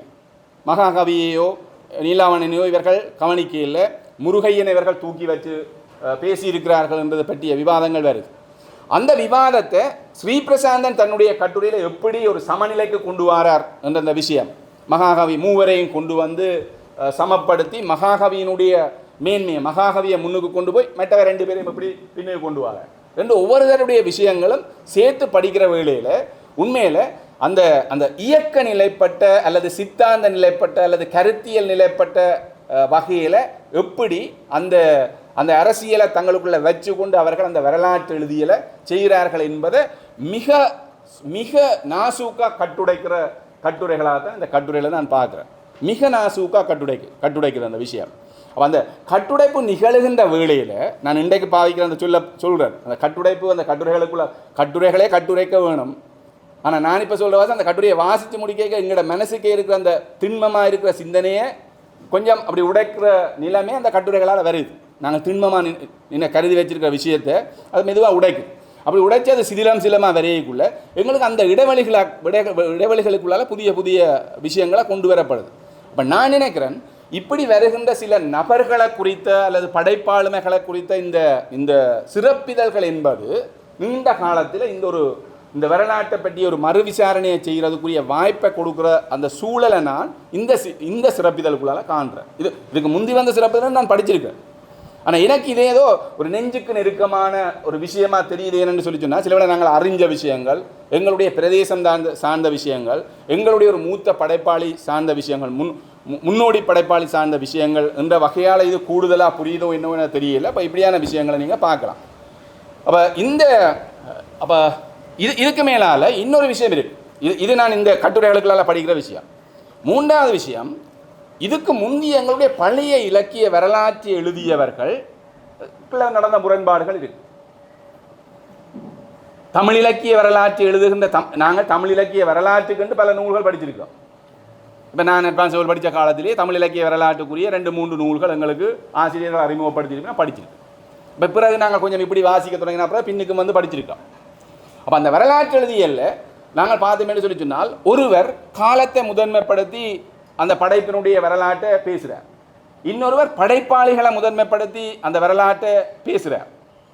படைப்பாளிகளை அப்போ படைப்பாளிகளை அதான் நான் சிறை பற்றி சொன்ன அந்த விஷயம் ஆக்களை சொல்லிக்குள்ளே ஒரு பெரும் பயம் வருது. அப்படின்னு சொன்னால், நாடகம் என்று சொல்லி போட்டு 1893 ஒரு பேரை சொன்னால் மற்ற பேரை தச்சலாக விட்டுட்டால் அது ஒரு பெரிய பிரச்சனை. இப்போ நாங்கள் கட்டுரை எழுதியக்குள்ளே ஒரு பயங்கரமான ஒரு அசௌகரியம் இருக்குன்னு சொன்னால் பிரேக்கரில் போடுறது, இந்த பட்டியல் முழுமையானது அல்ல என்று போட்டு நாங்கள் தப்பிச்சு கொள்கிறோம். நான் அண்மையில் ஒரு கட்டுரை எழுதி போட்டு சேரட்ட காட்டினேன், கந்தையாசிரியர் சேரட்ட ஒரு நாடகம் சம்மந்தப்பட்ட விஷயம் என்றுடைய சரி இந்த பேர்களை பாருங்க சேர்ந்தது. அப்போ அவர் சில விஷயங்களை நான் குறைபாடுகளை சொன்னேன், இப்படியான விஷயங்கள் வரையில போடாங்க. அப்போ வராட்டி என்ன செய்கிறது, என் அறிவு காணாது. அப்போ நான் பிரேக்கெட்டை போட்டுவிட்டு இது முழுமையானது அல்ல என்று போட்டுவிட்டால் நான் தப்பிடுவேன். அப்போ இப்படி தம்பி போகிற நிலைமையில் வருது. ஆனால் வரலாற்று எழுதியல்ல இது நடக்கக்கூடாது. ஏனென்றால் இப்படியான ஆய்வுகளுக்குள்ளால வரையக்குள்ள, இப்படியான சிறப்பிதழ்களுக்குள்ளால வரைக்கும் இப்படி நடக்கக்கூடாது என்பதை உணர்த்துகிற வகையில் அப்போ ஒரு காலகட்டத்தில் நபரை முதன்மைப்படுத்துகிறோம், இன்னொரு காலத்தில் காலத்தை முதன்மைப்படுத்துகிறோம். சங்க காலம், சங்கம் அறிவிய காலம்னு சொல்லி காலத்தை முதன்மைப்படுத்தி கொண்டு வந்தோம். இன்னொரு பக்கத்தில் இலக்கிய பண்பை அடிப்படையாக வச்சு கொண்டு நாங்கள் பேச வலிக்கிறோம். அப்போ எனக்கு வியப்பாக சொன்னால் இந்த விஷயம் இப்படி எப்படி நாங்கள் இலக்கிய வரலாற்றில் இப்படி ஏதோ ஒன்றை வச்சு கொண்டு வரலாற்று எழுதியில தீர்மானிக்க கூடாதுன்னு சொன்னமோ அந்த பண்பு எல்லாத்தையும் வச்சுக்கொண்டு இந்த கட்டுரைகள் வந்து சேர்ந்துருக்கு. அந்த பண்பு இல்லாத இப்போ வேணுகோபாலோட கட்டுரையை பொறுத்தவரையில் அதை பற்றி எனக்கு ஒரு பெரிய விமர்சனம் இருக்குன்னு சொன்னால், முதலாவது விமர்சனம் சொன்னால் நான் அது இந்திய புலத்தில் வச்சு எழுதப்பட்டுக்கணும். ரெண்டாவது விமர்சனம் என்னென்னு சொன்னால் அவரும் அதை உணர்ந்திருக்கிறார். அவர் சொல்கிறார், எப்படி ஒரு சிற்றிதழ் காலத்தை எடுத்து வச்சுக்கொண்டு வானம்பாடிகள் காலத்தில் வந்த சிறுகதைகள் என்று சொல்லி சொன்னமே என்றால், அல்லது கவிதைகள் என்று சொல்லி சொன்னமே என்று சொல்லி சொன்னால், அந்த காலம் ஒரு சிற்றிதழினுடைய காலம். அப்போ அந்த சிற்றிதழுடைய அரசியல், அந்த சிற்றிதழில் எழுதினவர்களுடைய அரசியல், அந்த சிற்றிதழ் ஒரு காலத்தை உருவாக்கி இருக்கு. இப்போ எங்களுடைய புலத்தில் என்று சொன்னால் மல்லிகை காலம், அலை காலம் என்று சொல்லி நாங்கள் ஒரு காலத்தை நாங்கள் தீர்மானிக்கிறத போல, அப்படி அந்த காலத்தை தீர்மானிக்கிறது அந்த சிற்றிதழ் தீர்மானிக்கிறதா இருக்கு. அதில் இன்னொரு பிரச்சனை வருது என்றால், அதே ஒரு சிற்றிதழில் எழுதி அந்த அரசியலுக்கு ஏற்ற வகையில் எழுதின ஒரு படைப்பாளி அந்த சிற்றிதழில் இல்லாமல் இன்னொரு சிற்றிதழையும் அவர் எழுதியிருக்க. அப்போ வேணுகோபால் பத்திரிகைகளில் எழுதுகிற படைப்பாளிகளை பற்றி கடும் காத்திரமான விமர்சனங்களை செய்கிறார். பத்திரிகை கோரி பெற்றுக்கொள்வதற்கு ஏற்ப கதைகளை எழுதி கொடுக்குற படைப்பாளிகளை குறித்து மிக மிக கூடுதலான விமர்சனங்களை அவர் செய்கிறார். அப்போ இந்த விஷயங்கள் எல்லாம் பார்க்கப்பட வேண்டிய ஒரு தேவை எங்களுக்கு இருக்குது.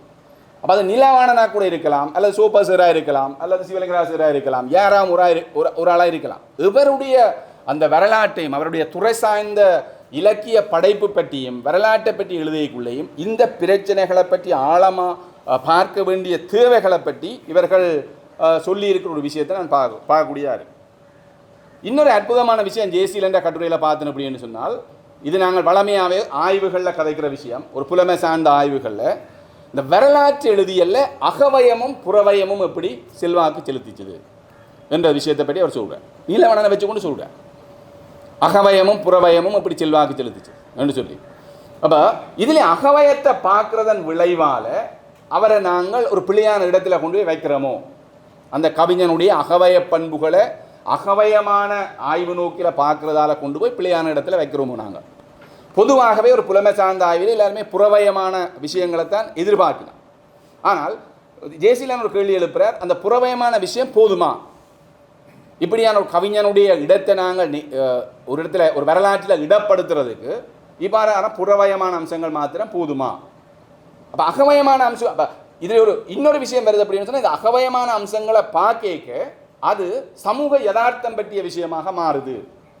கவிதையினுடைய அழகியலை மறுதளித்து சமூக யதார்த்தம் பற்றிய விஷயமாக மாறுதுன்றெல்லாம் சொல்ல வலிக்கிறார். மௌனகுரு, சித்திரலேகா மௌனகுரு, நுஹ்மான் போன்றவர்கள் தொகுத்த 20ஆம் நூற்றாண்டு இலக்கிய வளர்ச்சிய வரலாற்றை பற்றி சொல்கிற அந்த சிறிய நூல் இருக்குது. அந்த நூலில் தான் முதல்ல நீலாவணனை முக்கியப்படுத்தி பேசியிருக்கிறார்கள். அதுக்கு முந்தைய எந்த ஆய்வுகளையும் அவரை நீலாவணனை முக்கியப்படுத்தி, அவற்றை கவிதை முயற்சிகளை முக்கியப்படுத்தி, அவருடைய படைப்பு முயற்சிகளை முக்கியப்படுத்தி யாரும் எழுதியில்லை. இப்போ மௌன விளங்கல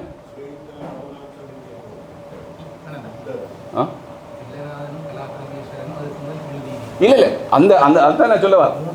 3 பேரை முக்கியப்படுத்தி நான் கிளியராக தான் சொன்னேன். நீலாவணனை ஒரு தடவை முக்கியப்படுத்தலைன்ற விஷயம். இந்த ஆய்வுகளில் நீலாவணனை முக்கியப்படுத்தவில்லை என்றுதான் விஷயம்.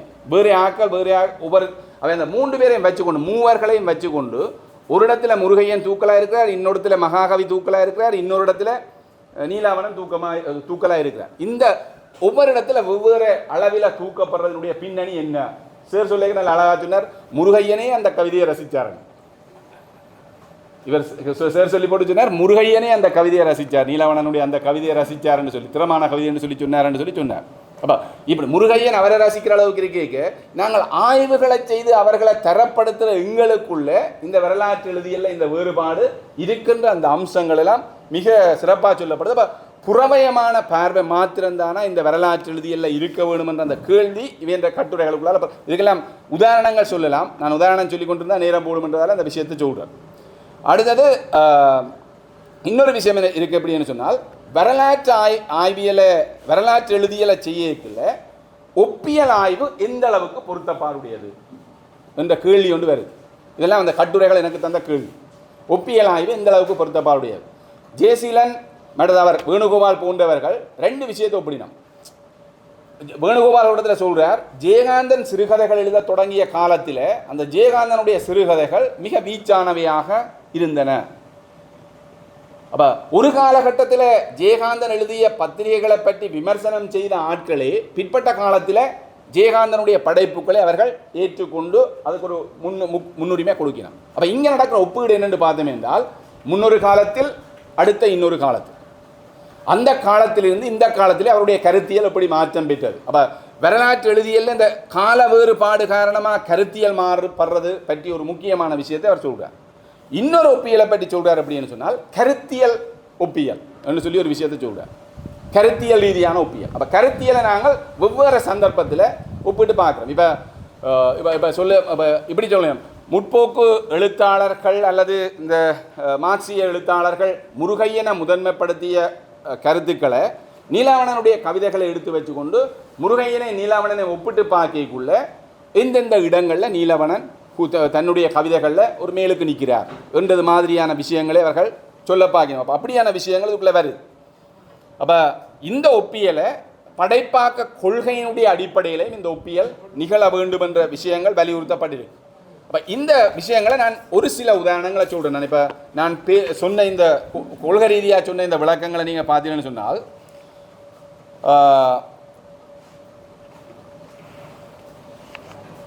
இவர் ஒரு ஜெயசீலனோடத்தில் எழுதுகிறார், மன்னிக்கணும், புலனுணர்வு களிப்பில் திளைக்கும் அவாவுடைய கிராம வாழ்க்கையை ஆதர்சமாக கொண்ட புனைவியல் போக்கின் பிரதிநிதியாக மகாகவி விளங்கினார். ஒரு விஷயத்தை கோட் பண்ணி காட்டுறார். இவர் ஒரு விஷயத்தை கோட் பண்ணி காட்டுறார் அப்படின்னு சொல்லி சொன்னால், புலனுணர்வு களிப்பில் திளைக்கும் அவாவுடைய கிராம வாழ்க்கையை ஆதர்சமாக கொண்ட புனைவியல் போக்கின் பிரதிநிதியாக மகாகவி விளங்கினார். முருகையனோ கவிதையை புலமைவாத சாதனமாக்கியவர். பண்பாட்டினை அறிவியல் பின்னணியில் வைத்து நோக்குவதன் மூலம் தமிழையும் தமிழர் பிரச்சனைகளையும் அகண்ட உலக பின்னணியில் வைத்து நோக்கும் பண்பு முருகையனுடையது. இவர்கள் இருவருமே குறிப்பிட்ட சமூக அனுபவத்தின் இரு பங்காளர்களாக இருப்பவர்கள் என்ற ஒப்பீடு மகாகவியையும் முருகையனையும் இருவேறு உலக நோக்கின் பிரதிநிதிகளாக முன்னிறுத்தி உள்ளமையை காணலாம் என்று ஒரு 1970-75 வரையான கவிதை போக்கை பற்றி சொல்லுகின்ற ஒரு கோட்டேஷன் உண்டு இந்த இடத்துல எழுதுகிறார் ஜெயசீலன். அப்போ இதை தான் நான் சொன்னேன். அப்போ இந்த ரெண்டு விஷயமும் இந்த ரெண்டு கவிஞர்களையும் பார்க்குற விதத்தில் இருக்கிற வேறுபாடுகள். இப்போ ஆய்வுகள் இப்படியான வேலையை எங்களோட சமூகத்தில் செய்திருக்கு என்பதை அவர் பல இடத்துல பல விஷயத்தை சொல்கிறார். இப்போ இப்படி ஒரு விஷயத்தை சொல்கிறார், மும்மூர்த்திகள் என்ற கருத்தாக்கம் தோன்றியுள்ளது. ஈழத்து நவீன கவிதையின் மூவர் மும்மூர்த்திகள் என்ற கருத்தாக்கம் தோன்றியுள்ளது. 1970களின் தொடக்கத்தில் இலங்கையின் நவீன கவிதை பற்றிய எழுதிய சி. தில்லைநாதன், கலா பரமேஸ்வரன் முதலானவர்கள் நீலாவணனை முன்னணி கவிஞராக அடையாளப்படுத்தியுள்ள போதிலும் அவரை மகாகவி முருகையன் ஆகியோருடன் இணைத்து ஈழத்து நவீன கவிதையின் மூவர் என்ற வரையறையை ஏற்படுத்தவில்லை. சி. மௌனகுரு, மௌ. சித்ரலேகா, M.A. நுஹ்மான் ஆகியோர் இணைந்து எழுதிய 20ஆம் நூற்றாண்டு ஈழத்து தமிழ் இலக்கியத்திலும் முன்னணி கவிஞர்கள் என்ற பட்டியலிலேயே நீலாவணன் இடம்பெற்றுள்ளார். அதற்கு பின்னரான காலப்பகுதியில் சண்முகம் சிவலிங்கம், M.A. நுஹ்மான் ஆகியோரின் எழுத்துக்களின் வழியேதான் மகாகவி முருகையன் நீலாவணன் ஆகிய மூவரையும் ஒரு சேர ஈழத்து நவீன கவிதையின் மூவர் என சுட்டும் மரபு ஏற்பட்டது என்று சொல்லிலாம் எழுதுகிறேன். அப்போ எனக்கு உண்மையில் இதை கொஞ்சம் கனதியாக இந்த விஷயத்தை நாங்கள் இப்படி சிந்திக்கலாம்ன்றதுக்காகத்தான் நான் இதை வலியுறுத்தி பேசுகிறேன் என்று சொன்னால், எல்லாருமே 2000ஆம் ஆண்டு ஒரு எல்லையாக வச்சிருக்கேன். இது என்னன்னு தெரியல எனக்கு. வேணுகோபாலும் சொல்கிறார் 2000ஆம் ஆண்டுக்கு பிறகு வந்த சிறுகதைகளை பற்றி என்ற கீழாதையங்கோ, நான் அதுக்கு முந்தின சிறுகதைகளுக்கு ஒரு வரலாற்று எழுதியல்ல உள்ள பிரச்சனை பாட்டை சொல்கிறேன் என்று சொல்லி போட்டுதான் என்று சொல்லி முடிக்கிறார் அந்த கட்டுரையை. ஈழத்திலையும் இப்போ ஒரு கொஞ்ச காலம் இந்த ஊட்டம் இருக்கு. 2000ஆம் ஆண்டுக்கு முந்திய விஷயத்தை கேளுங்க, பிந்தியதை கீழாதைங்க. இல்லை அது அப்படி நாங்கள் எடுத்தவொடனே எழுந்தமானதுக்கு பொதுவான ஸ்டேட்மெண்ட்டில் விடக்கூடாது. ஒரு ஸ்வீப்பிங் ஸ்டேட்மெண்ட்டில் நாங்கள் இப்படியான சபையில் விடக்கூடாது. அதை ஆராய்ஞ்சு பார்க்கணும் அந்த விஷயங்கள். அப்போ நான் இப்போ சொல்ல வர விஷயம் என்னென்றால், இப்படி ஒரு நிலைப்பாட்டுக்கு நாங்கள் வாரம் என்றால் எங்களுக்கு அந்த இந்த எங்களுடைய படைப்பாக்க வரலாற்றை எழுதுறதுலேயே ஏதோ ஒரு தயக்கம், தளர்ச்சி, பூதாமை இருக்குன்றது தான் நான் உணர்ந்த விஷயம். அந்த கூட்டுகளுக்குள்ளால நான் உணர்ந்த விஷயம் ஏனென்று சொன்னால், வரலாற்றியல்ல நீலவனன்ற இடத்தை நாங்கள் நிலநிறுத்த போகிறோம் என்று வெளிக்கிடைக்குள்ள இந்த கட்டுரைகள் வடிவாக நிலநிறுத்தியிருக்கு அவரே. அதில் எந்த மாற்று கருத்தும் இல்லை.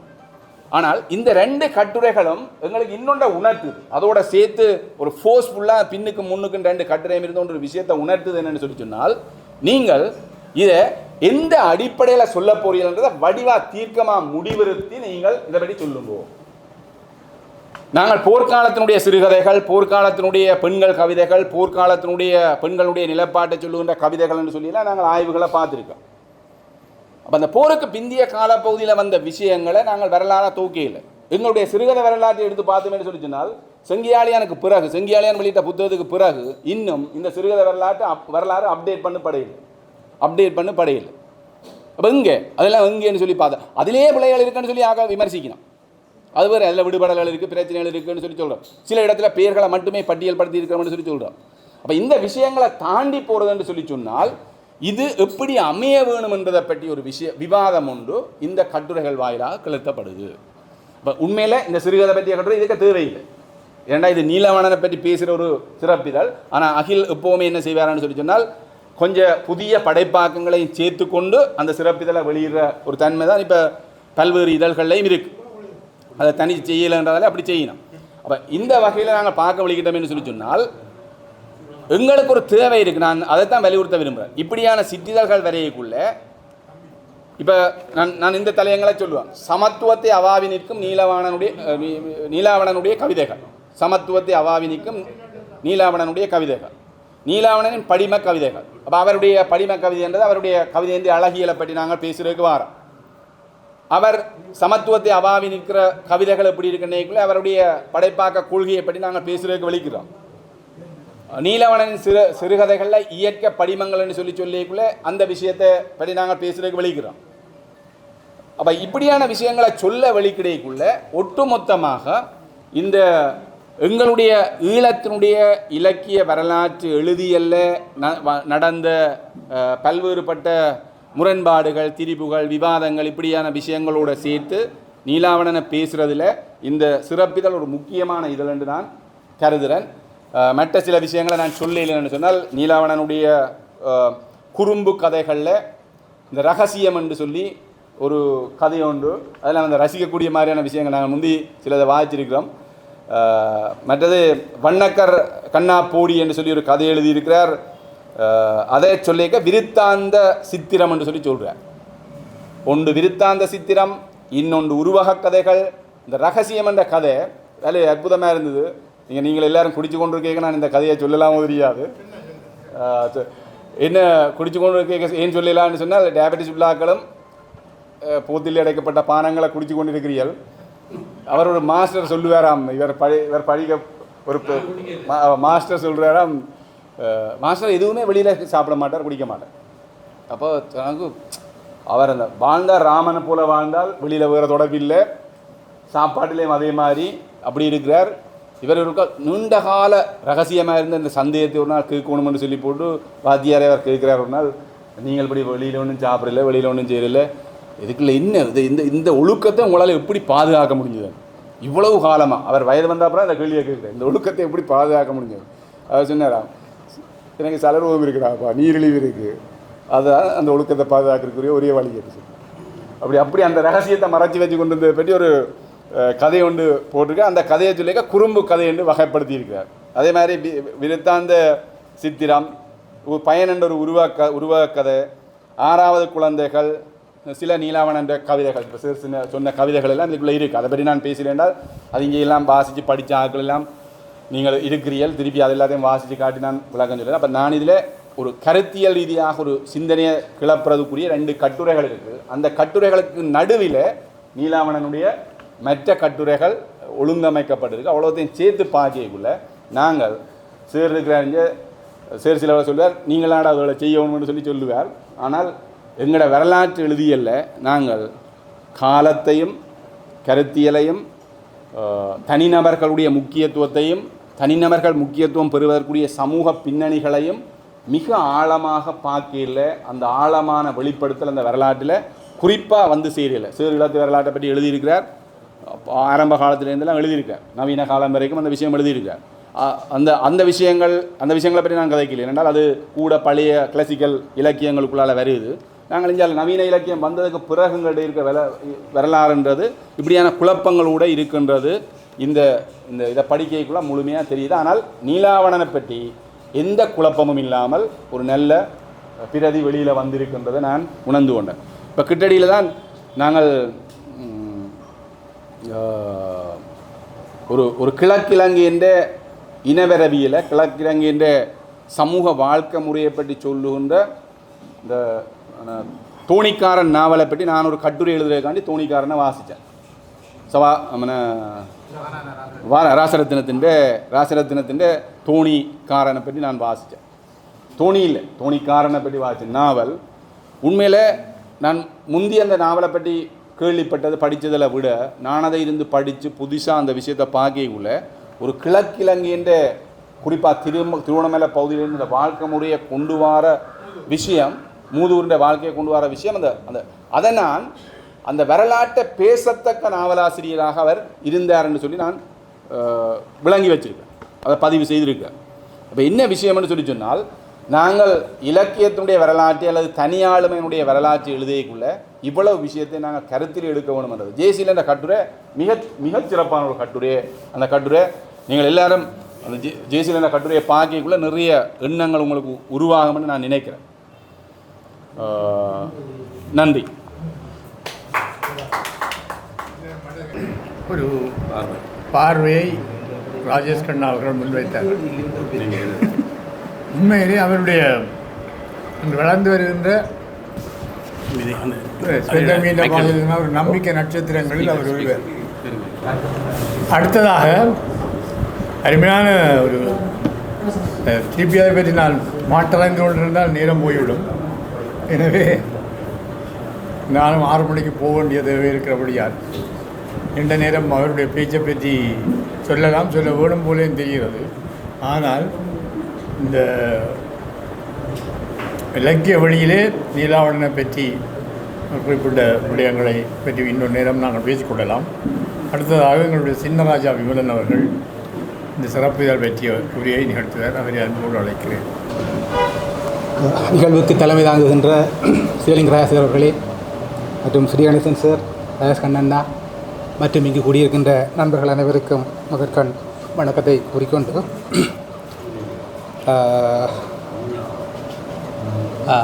கண்ணண்ணா குறிப்பிட்டது போல இந்த 2 கட்டுரைகளையும் பேசின பிறகு ஏனைய கட்டுரைகளை பற்றி கூற வேண்டிய தேவை இல்லை என்ற அளவுக்கு மிக சிறப்பாகவே அந்த 2 கட்டுரைகளையும் அவர்கள் எழுதியிருந்தார்கள். அந்த நீலாவணனுடைய இந்த தொகுப்பிலே மொத்தம் 11 கட்டுரைகள் இருக்கின்றன. நீலாவணனுடைய குறித்து 11 கட்டுரைகள் இருக்கின்றன.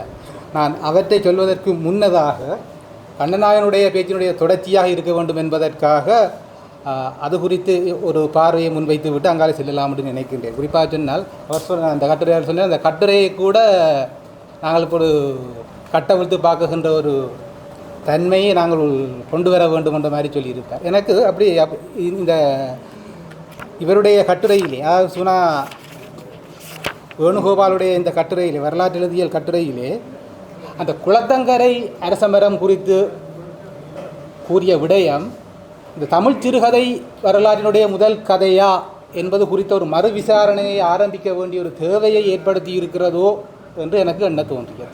அப்போ அந்த புள்ளியிலிருந்து இந்த பேச்சை நான் தொடங்கலாம் என்று நான் நினைக்கின்றேன். இதில் அவர் சொல்லுகின்றார்,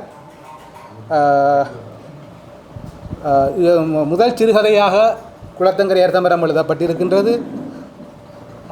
ஆரம்பத்திலே சீசு செல்லப்பா எழுதியக்குள்ள குளத்தங்கரை அரசமரத்தை அவர் குறிப்பிட்டிருந்தாலும் 1988ஆம் ஆண்டு அவர் இந்த புத்தகத்தை விடுகின்ற பொழுது அவர் பாரதியினுடைய 6 ஒரு பங்கு முதல் சிறுகதையாக குறிப்பிட்டிருந்தார். அதுபோல பிரபஞ்சன் கூட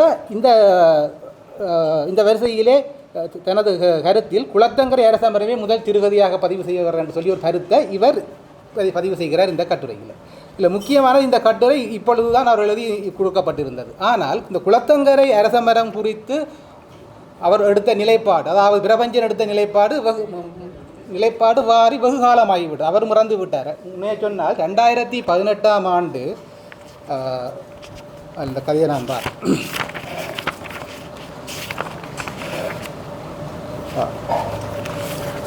2001ஆம் ஆண்டு பிரபஞ்சனும் பாரதி வசந்தனும் என்பவரும் சேர்ந்து 20ஆம் நூற்றாண்டு புதுவை கதைகள் என்று சொல்லி ஒரு புத்தகத்தை கொண்டு வந்தார்.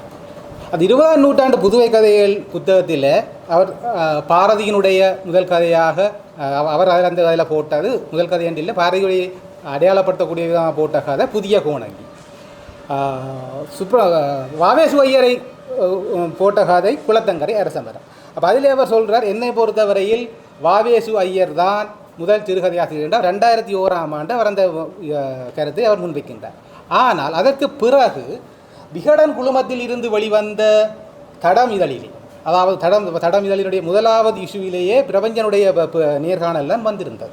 அந்த நேர்காணலில் அவரை கேட்ட ஒரு கேள்வி, ஒரு நூற்றாண்டை முழுமை செய்திருக்கும் தமிழ் சிறுகதை இலக்கியத்தினுடைய பயணத்தை எப்படி பார்க்கிறீர்கள் என்று கேட்க அவர் சொல்கிறார். தமிழ் சிறுகதையின் பாரதியில் இருந்துதான் தொடங்குகின்றது என்பது என் கருத்து. வாவேசு ஐயர் கூட அதே காலகட்டத்தில் சிறுகதைகள் எழுதினார் என்றாலும் சிறுகதை என்று சொல்ல முடிகிற தகுதி பாரதியின் கதைகளுக்குத்தான் உண்டு. பின்னாட்களில் வாவேசு ஐயரின் குளத்தங்கரை அரசமரம் தாகூர் கதையின் தழுவல் என்று நிரூபிக்கப்பட்டது என்று சொல்லி குறிப்பிடுகிறார். இது எங்கே நிரூபிக்கப்பட்டது என்று நாங்கள் பார்த்தோம் என்று சொன்னால், இந்த தமிழ் சிறுகதையினுடைய தமிழில் முதல் சிறுகதை எது என்று சொல்லி எழுதப்பட்ட இந்த புத்தகத்திலே குறிப்பிடுகிறார்கள். 2015ஆம் ஆண்டு காலப்பகுதி என்று நினைக்கின்றேன், கன்னிமாரா நூலகத்தில் நடைபெற்ற தமிழ் நூற்றாண்டு சிறுகதைகள் நூற்றாண்டு விழா கொண்டாட்டத்திலே அதிலே இந்த கதை, அதாவது ஐயருடைய கதை தாகூரினுடைய சிறுகதையை தாக்கத்தினால் தான் எழுதப்பட்டு என்று சொல்லி ஒரு பெரிதாக குற்றஞ்சாட்டப்பட்டு அந்த கருத்து 2 நாள் கருத்தரங்கிலே அது மறுதளிக்கப்பட்டிருக்கு. எனவே இவ்வாறு மறுதளிக்கப்பட்ட ஒரு சிறுகதையின் பின்னரும் நாங்கள் இன்றும் அந்த வரிசையிலே முன்னுக்கு வைப்பது சரியா என்ற ஒரு கேள்வியை எழுப்ப வேண்டி இருக்கின்றது. ஏனென்று சொன்னால்,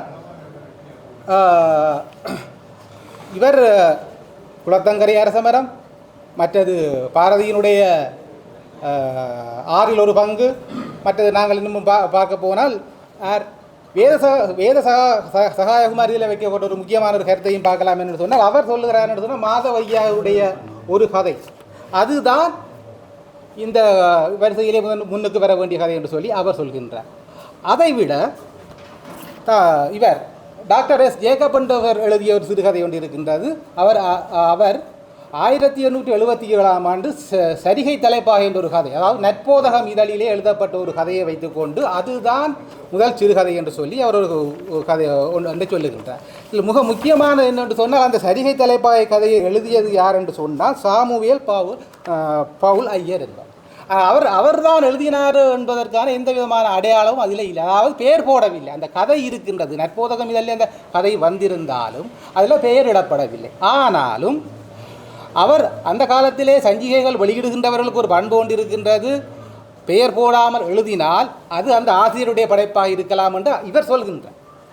அந்த அடிப்படையிலே அவராக இருக்கலாம் என்றும், அது மாத்திரமல்லாமல் தமிழிலே மொழிபெயர்க்கப்பட்ட முதல் நாவலான கமலம் என்ற நாவலை எழுதியவரும் அந்த சாமுவேல் பவுலையர் என்றபடியால் அந்த மொழிநடையும் இந்த சிறுகதையினுடைய மொழிநடையும் ஒன்றாக இருக்கின்ற காரணத்தினால் இந்த சிறுகதையை அவர்தான் எழுதியிருப்பார் என்று சொல்லி ஒரு விவாதத்தை கிளப்புகின்ற தன்மையை நாங்கள் அவதானிக்கக்கூடியதாக இருக்குது.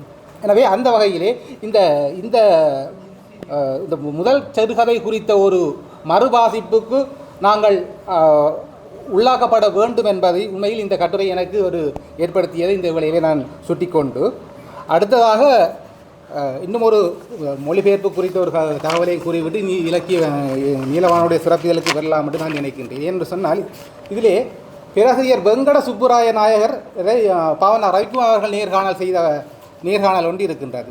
உண்மையில் இந்த கேள்வி முதல் கேள்வியை நான் பார்க்கின்ற பொழுது இவர் போதிய அளவு முன்தயாரிப்போடு அவர் ஆயத்தமாகவில்லையோ என்ற ஒரு சந்தேகத்தை எனக்கு ஏற்படுத்தியது. காரணம் என்னவென்று சொன்னால் அவருக்கு செவாலிய விருது கிடைத்திருக்கின்றது. இந்த செவாலிய விருது கிடைத்திருக்கின்ற அவருக்கு கேட்கின்ற முதல் கேள்வி இவரை பார்த்து, சிவாஜி கணேசன் பெற்ற செவாலியர் விருது உங்களுக்கு கிடைத்திருக்கிறதே, அதை பற்றி சொல்லுங்கள், இதை என்ன நினைக்கிறீன்னு கேட்குறார். அப்போ அவர் கேட்குறார், சிவாஜி கணேசனுக்கு கிடைச்ச செவாலியர் விருதும் எனக்கு கிடைச்ச செவாலியர் விருதும் ஒன்றல்ல. எனவே ஒரு கேள்வி கேட்கின்ற பொழுது இத்தகைய ஒரு மோசமான புரிதலோடு அவர் அணுகியிருக்கிறார். எனக்கு அந்த முதல் கேள்வியை பார்க்கும்போது என்றால் 1956ஆம் ஆண்டு கலை இலக்கிய பிரான்ஸ் அரசாங்கத்தினால் கலை இலக்கியத்துக்காக உருவாக்கப்பட்ட செவாலிய விருதில் அடிப்படையில் தான் சிவாஜி கணேசனுக்கு கிடைத்தது 90களில். இவருக்கு கிடைத்தது என்னோட சொன்னால் 1977 என்று நினைக்கின்றேன். அந்த காலப்பகுதியில் பிரெஞ்சில் அதாவது பிரான்ஸ் தவிர வேறு நாடுகளில் வசிக்கின்ற பிரெஞ்சு மக்களுக்கு அவர்களுடைய கலை இலக்கிய பங்களிப்பை கருத்திற்கொண்டு வழங்கப்படுவது தான் அவருக்கு வழங்கப்பட்ட ரெண்டும் செவாலிய விருது தான். அதனால் அதுக்குள்ள நுண்ணிய வேறுபாடு இருக்கின்றது. எனவே அந்த ஒரு குழப்பத்தை இந்த முதல் கேள்வியில் ஏற்படுத்தியது. ஆனால் அதுக்கு பிறகு வருகின்ற கேள்விகள் மிகவும் காத்திரமான கேள்விகளை கேட்டு மிகவும் பெரிய பதில்கள் இல்லாமல் ஷார்ட் அண்ட் ஸ்வீட்டாக சொல்லுகின்ற ஒரு தன்மையை இந்த நேர்காணலில் நாங்கள் அவதானிக்கக்கூடியதாக இருக்கிறது. அந்த வகையிலே அந்த நேர்காணல் ஒரு முக்கியமான கிடக்கு. அந்த நேர்காணலை படித்த பொழுது எனக்கு ஒரு முக்கியமான ஒரு பிரச்சனை ஒன்று சுட்டிக்காட்ட வேண்டி இருக்கிறது உண்டு. அந்த அதில் எப்போது இந்த மொழிபெயர்ப்பு ஸ்ரீகணேசன் தெரிவிக்கிறார், மொழிபெயர்ப்பு உள்ள சிக்கல் என்னென்று சொன்னால் அந்த எழுத்தாளர்களுடைய பெயர்களை தமிழில் மொழிபெயர்க்கப்படுகின்ற பொழுது ஏற்படுகின்ற சிக்கல் தான். அப்போ இதில் இப்போ நாங்கள் ஏற்கனவே நீங்கள் பார்த்தால் ஆல்பர்ட் காம்யூண்ட நாவல்கள் வந்திருக்கின்றன, அந்நியன், வீழ்ச்சி என்ற பேரெல்லாம் வந்திருக்கின்றன. ஆனால் இப்போ ஆல்பர்ட் கமுயுடைய பேரை இப்போ ஆல்பர்ட் கமுய் என்று மாற்றிவிட்டார். இன்று வருகின்ற இந்த மொழிபெயர்ப்புகளிலே அப்படி மாற்றி விட்டார். அப்போ இது குறித்து அவர் கேள்வி கேட்கின்றார், நீங்கள் முதல் வெளியிட்ட வீழ்ச்சி மற்றும் அயலான் போன நாவல்களிலெல்லாம் அந்த பேரை பாவிக்கிறீர்கள், இது ஏன் இப்படி பாவிக்கிறீர்கள் என்று சொல்லி அவர் கேட்கிறார். அதுக்கு சொன்னால் எனக்கும் விருப்பம் இல்லைத்தான், ஆனாலும் பதிப்பாளர்கள் அவரை நிர்பந்தித்தபடிய காரணத்தினால் தான் அவ்வாறு போட வேண்டியது இருக்குது என்று சொல்லி அவர் குறிப்பிட்டிருந்தார். உண்மையில் ஒரு மொழிபெயர்ப்பாளருடைய சுதந்திரத்தை ஒரு கட்டுப்படுத்துகின்ற ஒரு செயலாகத்தான் இதனை நோக்க வேண்டியிருக்கின்றது. எனக்கு இதை வாசித்த உடனே எனக்கு இன்னொரு ஞாபகம் வந்தது, அந்த சுந்தர ராமசாமியினுடைய இதே பிரச்சனை சுந்தர ராமசாமிக்கும் வந்திருக்கிறது. அவர் அதை என்ன மாதிரி கையாண்டு சொன்னால், அவர் இந்த வானகமே இளவையிலே மரச்சரிவே என்று சொல்லி சுந்தர ராமசாமியுடைய ஒரு கட்டுரத்தை கொண்டு வந்தது. அதில் அவர் சொல்கிறார், மேற்கத்திய எழுத்தாளர்களின் பெயரை நாம் தமிழில் பிழையாக பலவிதங்களில் எழுதி வந்திருக்கிறோம். இப்போதும் நாம் விட்டுவிடாத பழக்கம் அது. பெயரை மாற்றி நாம் விமர்சித்த உலக எழுத்தாளர்களில் முதன்மையானவர்கள் என்று பிரெஞ்சு எழுத்தாளர்களை சொல்லலாம். லாக் பிரவரின் பெயரை 1964ஆம் ஆண்டு ஜாக்யூஸ் ப்ரீவெட் என்று எழுதியிருக்கிறேன். இதை ஒரு பெரிய தவறு என்று சொல்ல முடியுமா என்று சொல்லி சுந்தர ராமசாமி சொன்னதுதான் எனக்கு நினைவு வந்தது. எனவே இந்த ரெண்டு விடயங்களையும் இங்கே குறிப்பிட்டு விட்டு நான் இந்த இலக்கிய வழியினுடைய நீலாவணம் சிறப்பிதழ்களுக்கு வரலாம் என்று நினைக்கின்றேன். அந்த வகையிலே இந்த 11 கட்டுரைகளை நாங்களும் பார்த்தோமையான கவிதைகள் குறித்து 5 கட்டுரைகளும், காவியம் குறித்து 1 கட்டுரையும், சிறுகதைகள் குறித்து 3 கட்டுரையும், அவர் வெளியிட்ட பாடுமின் இதழ் சிற்றிதழ்கள் குறித்து 1 கட்டுரையும், கவிதைகள் குறித்து எழுதிய முதன்மை ஆய்வுகளுக்கு குறித்து ஜேசீலனுடைய கட்டுரையும் வெளிவந்திருப்பதை நாங்கள் அவதானிக்கக்கூடியதாக இருக்கின்றது. இப்போ அந்த வகையில் நாங்கள் அப்துல் ரஷாக்கினுடைய கட்டுரையை நாங்கள் பார்த்தோமையானால் நீலாவணன் காவியங்கள் பற்றி அவர் எழுதியிருக்கின்றார். இப்போ சமூக யதார்த்தங்களின் வெளிப்பாடு என்ற அடிப்படையிலே இதுக்கு முதல் வேளாண்மை காவியத்தை மட்டும்தான் நாங்கள் அறிந்திருக்கின்றோம். அதுவும் ஒரு என்ன சொல்கிறோம், முற்றுமுழுதாக, அதாவது முடிக்கப்படாத நாவல் என்ற ஒரு நிறைவுபடாத நாவல் என்ற தான் பார்த்துருக்குறோம். அந்த வகையில் அது நிறைவுபடாத காவியம் என்று தான் நாங்கள் அறிந்த நிலையில் இந்த கட்டுரையில் அவர் சொல்லுகின்ற ஒரு கருத்து என்னென்று சொன்னால், அந்த இதில் சண்முகம் சிவலிங்கமும் எழில்வேந்தன் மகன் நீலாவணன் மகனும் சொல்லுகின்றனர், இது நிறைவு பெற்ற காவியம் என்று அவர்கள் சொல்கிறார். நிறைவு பெறாத காவியம் என்று அவர்கள் வழங்குகிறார்கள். ஆனால் ஜேசுராயா சாரும் மௌனகுரு சாரும் நூமான் சாரும் என்ன சொல்லியிருந்தால் அது நிறைவு பெற்று விட்டது, அந்த நாவல் நிறைவு பெற்று விட்டது. ஆனாலும் கதையை தொடர்ந்து வளர்ப்பதற்கான வெற்றிடத்தை நீலாவணன் விட்டு சென்றிருப்பதை மறுப்பதற்கில்லை என்று சொல்லி அவர்கள் 2 பேரும் அந்த கருத்துக்கள் சொல்லியிருக்கிறார்கள். எனக்கு இந்த அதாவது ஒரு நீலாவணன் இறந்த பொழுது அவர் அதை பற்றிய ஒரு குறிப்பு ஒன்றும் எழுதவில்லை. எனக்கு இதை எதோட ஒப்பிட தோணுது என்று சொன்னால் பாரதியினுடைய சின்னச்சங்கரன் கதையோடு ஒப்பிட்டு சொல்லலாம்னு தோன்றியது. ஏனென்று சொன்னால் பாரதியினுடைய சின்னச்சங்கரன் அந்த தன்பரலாறு வரையில் 2 விதமான கருத்துக்கள் வருகின்றன. யார் வெங்கடாசலபதி நீ புலவன் தோப்பில் சொல்லுகிறார். அந்த சின்னச்சங்கரன் எழுதியக்குள்ள 30 அத்தியாயங்கள் வரை அவர் எழுதியிருக்கிறார். எழுதி போட்டு வீட்டில் வைக்கல அங்கே வேலை செய்த முருகேசன் என்ற அவர் வீட்டுக்காரர் அதை திருடி சென்று விட்ட பொழுது போலீஸாரிடம் மும்பிட்டு விடுகிறார். அதன் பிறகு அவர் திரும்ப நண்பர்களுடைய வற்புறுத்தலின் பேரில் அவர் திரும்ப எழுத வெளிக்கிட்டு 5 அத்தியாயத்துடன் இருந்தது. அந்த 5ம் தொலைந்து விட்டது என்ற மாதிரி ஒரு இதைத்தான் நாங்கள் அந்த வரலாற்றின் மூலமாக அறிந்திருக்கின்றோம். ஆனால் 1984 சீனி விஸ்வநாதன் வெளியிட்ட மகாகவி பாரதி சில புதிய உண்மைகள் நூலில் பாரதியின் குறிப்புகள் அடங்கிய my journal of thought and deeds கட்டுரையில் சொல்லுகிறார். அந்த கையெழுத்தப்படியில் என்னத்தை சொல்லுறார், எழுதி முடிக்க வேண்டிய துணுக்குகள் என்ற பட்டியலில் சீனா சங்கரன் கதை என பாரதி குறித்துள்ளதை சுட்டிக்காட்டி பாரதி அதனை எழுதி முடிக்கவில்லை என்று சொல்லி அவர் அப்போ நான் தொலைந்து போனது என்றதை விட உண்மையில் அந்த சின்னச்சங்கரன் கதையை அவர் எழுதி முடிக்கவில்லை என்பதுதான் உண்மை என்று சொல்லி அந்த வரலாற்றை அவர் ஞாபகப்படுத்துவதை நாங்கள் அவதானிக்கக்கூடாது. ஆனால் இங்கே என்னவென்று சொன்னால் அப்படி ஒரு குறிப்பு இல்லை. ஆகவே அப்போ இரு தரப்பினரும் அதற்கான அதற்கு ஏற்ற மாதிரி தங்கள் கருத்துக்களை முன்வைப்பதை அவதானிக்கக்கூடியதாக இருக்கின்றது. இது குறித்து ஜீவநதி வெளியிட்ட செங்கதிரோவன் சிறப்புதல் இதே அப்துல் ரசாக் குறிப்பிடுகின்றார். வேளாண்மை என்னும் காவிய கதையை எழுதி நூலாக வெளியிடும் முன்பே நீலாவணன் காலமாகிவிட்டார். அது நூலாகியதும் முற்றுப்பெறாத காவியம் என்ற அடையாளமே நிலைத்து விட்டது. அதனை முற்றுப்பெற வைக்கும் பகீரத முயற்சியே செங்கதிரோவனுடைய விளைச்சல் என்று சொல்லி அவரது இதை சுட்டிக்காட்டுவதை இங்கே நாங்கள் அவதானிக்கக்கூடியதாக இருக்கின்றது. அந்த வகையிலே அடுத்த அவருடைய காவியங்களை பற்றி பார்க்கிற பொழுது இந்த வேளாண்மை காவியத்தோடு பட்டமரம் மற்றும் வட்ட மீன் என்ற 2 காவியங்களையும் அவர் எழுதியிருப்பதை அவதானிக்கக்கூடியதாக இருக்கின்றது. இதில் பட்டமரம் காவியமாகவும் வந்திருக்கின்றது. பிற்பட அவர் அதை ஒரு சிறுகதையாகவும் எழுதியிருக்கின்றார். அதே கருப்பொருளைத்தான் அதே விஷயத்தை தான் அவர் பிற்பட சிறுகதையாகவும் எழுதியிருக்கின்றார். அப்போ எனக்கு இங்கே எழுதுகின்ற கேள்வி என்னவென்று சொன்னால், ஒரு படைப்பு தனக்குரிய வடிவத்தை தார்மையை தீர்மானித்துக் கொள்ளும் என்று சொல்லுவார்கள். அப்படி இருக்கும்போது ஒரு படைப்பு காவியமாக கருப்பொருள் உண்டு காவியமாகவும் சிறுகதையாகவும் வருகின்ற பொழுது அது ஒரு கேள்விக்குட்படுத்துகின்ற தன்மையை எனக்கு தோன்றுகின்றது. ஏன்னு சொன்னால் அது பலம் இலக்கிய உலகிலே நாங்கள் பார்த்தோம்னா அக்னி பிரவேசத்தை முதலி போட்டு விஜயகாந்தன் பிறகு என்ன செய்கிறார், சில நேரங்களில் சில விரித்து எழுதுகின்றார். ஆனால் இங்கு காவியம் ஒன்று பிறகு சிறுகதையாக இருந்திருப்பதை நாங்கள் அவதானிக்கப்படும். இவ்வாறான ஒரு கேள்வி எனக்கு எழுவதையும் தவிர்க்க முடியவில்லை. அது தவிர அடுத்ததாக ரகுவரன் கவிதைகள் பற்றி பார்க்கல ரகுவரன் சார் எழுதிய நீலாவாணனின் படிம கவிதைகள் என்ற கட்டுரைக்கு வரலாம். படிமம் தமிழ் கவிதை மரபுக்கு முற்றிலும் புதிதானது அல்ல. எனினும் படிமம் பற்றிய பிரஜையோடு அதன் தாற்பயத்தை உணர்ந்து செம்மையான வகையில் அதனை கையாண்டவர்கள் புதுக்கவிதையாளர்களே. மரபு கவிஞர்களால் அதிகம் கவனிக்கப்படாத புதுக்கவிதையில் இன்றியமையாத ஒரு கூறாகவே அமைந்துவிட்ட படிம உத்தியை செழுமையான முறையில் நீலாவணன் கையாண்டார். அதாவது புதுக்கவிதையில் நல்லதொரு அழகியல் அம்சம் புதுக்கவிதையை அறவே நிராகரித்த நீலாவணனின் கதையில் இயல்பாக இடம் பிடித்து கொண்டது என குறிப்பிடும் அவர் எழுப்புகின்ற கேள்வி மிக முக்கியமானது. அவர் அதை தமிழ் மரபின் அடியாகவா அல்லது புது வரலாறான புதுக்கவிதையின் அடியாகவா பெற்றுக்கொண்டார் என்பது உசாவலுக்குரியது என்று சொல்லி அவர் ஒரு கேள்வியை முன்வைக்கிறார். அந்த வகையிலே அது அந்த கட்டுரையும் குறிப்பிட்டு செல்லக்கூடிய ஒன்றாக இருக்கின்றது. அதை தவிர சமத்துவத்தியவாவினிற்கு நீலாவணன் கவிதைகள் என்ற கட்டுரையிலே சமூகத்தில் நிலவிய கொடுமைகளுக்கு எதிராக ஒடுக்கப்பட்ட மக்களின் விமோசனத்துக்கு எதிராக நீலாவணன் குரல் கொடுத்ததை பொருளாதார ஏற்றத்தாழ்வு, சுரண்டல், சாதி வேறுபாடு, சமதர்ம உலகிற்கான முயற்சி, அடக்குமுறைக்கு எதிரான போருக்கான எச்சரிக்கை என்று சொல்லி 5 தலைப்புகளிலே அவர் எழுதியிருப்பதை நாங்கள் அவதானிக்கக்கூடியதாக இருக்கின்றது. அதைவிட முக்கியமானது ஸ்ரீ பிரசாந்தனுடைய கட்டுரை. ஏற்கனவே மகாகவியல் தோப்பு பற்றி வருகின்ற பொழுது கூட அதில் அவர் மகாகவி நீலாவாணன் முருகையனை குறித்து ஒப்பிட்டு ஒரு கட்டுரை எழுதியிருக்கின்றார். இதிலே அப்போது அந்த கட்டுரை எழுதுகின்ற பொழுது வேளாண்மை காவியம் மட்டும்தான் அவருக்கு கிடைத்திருந்தது.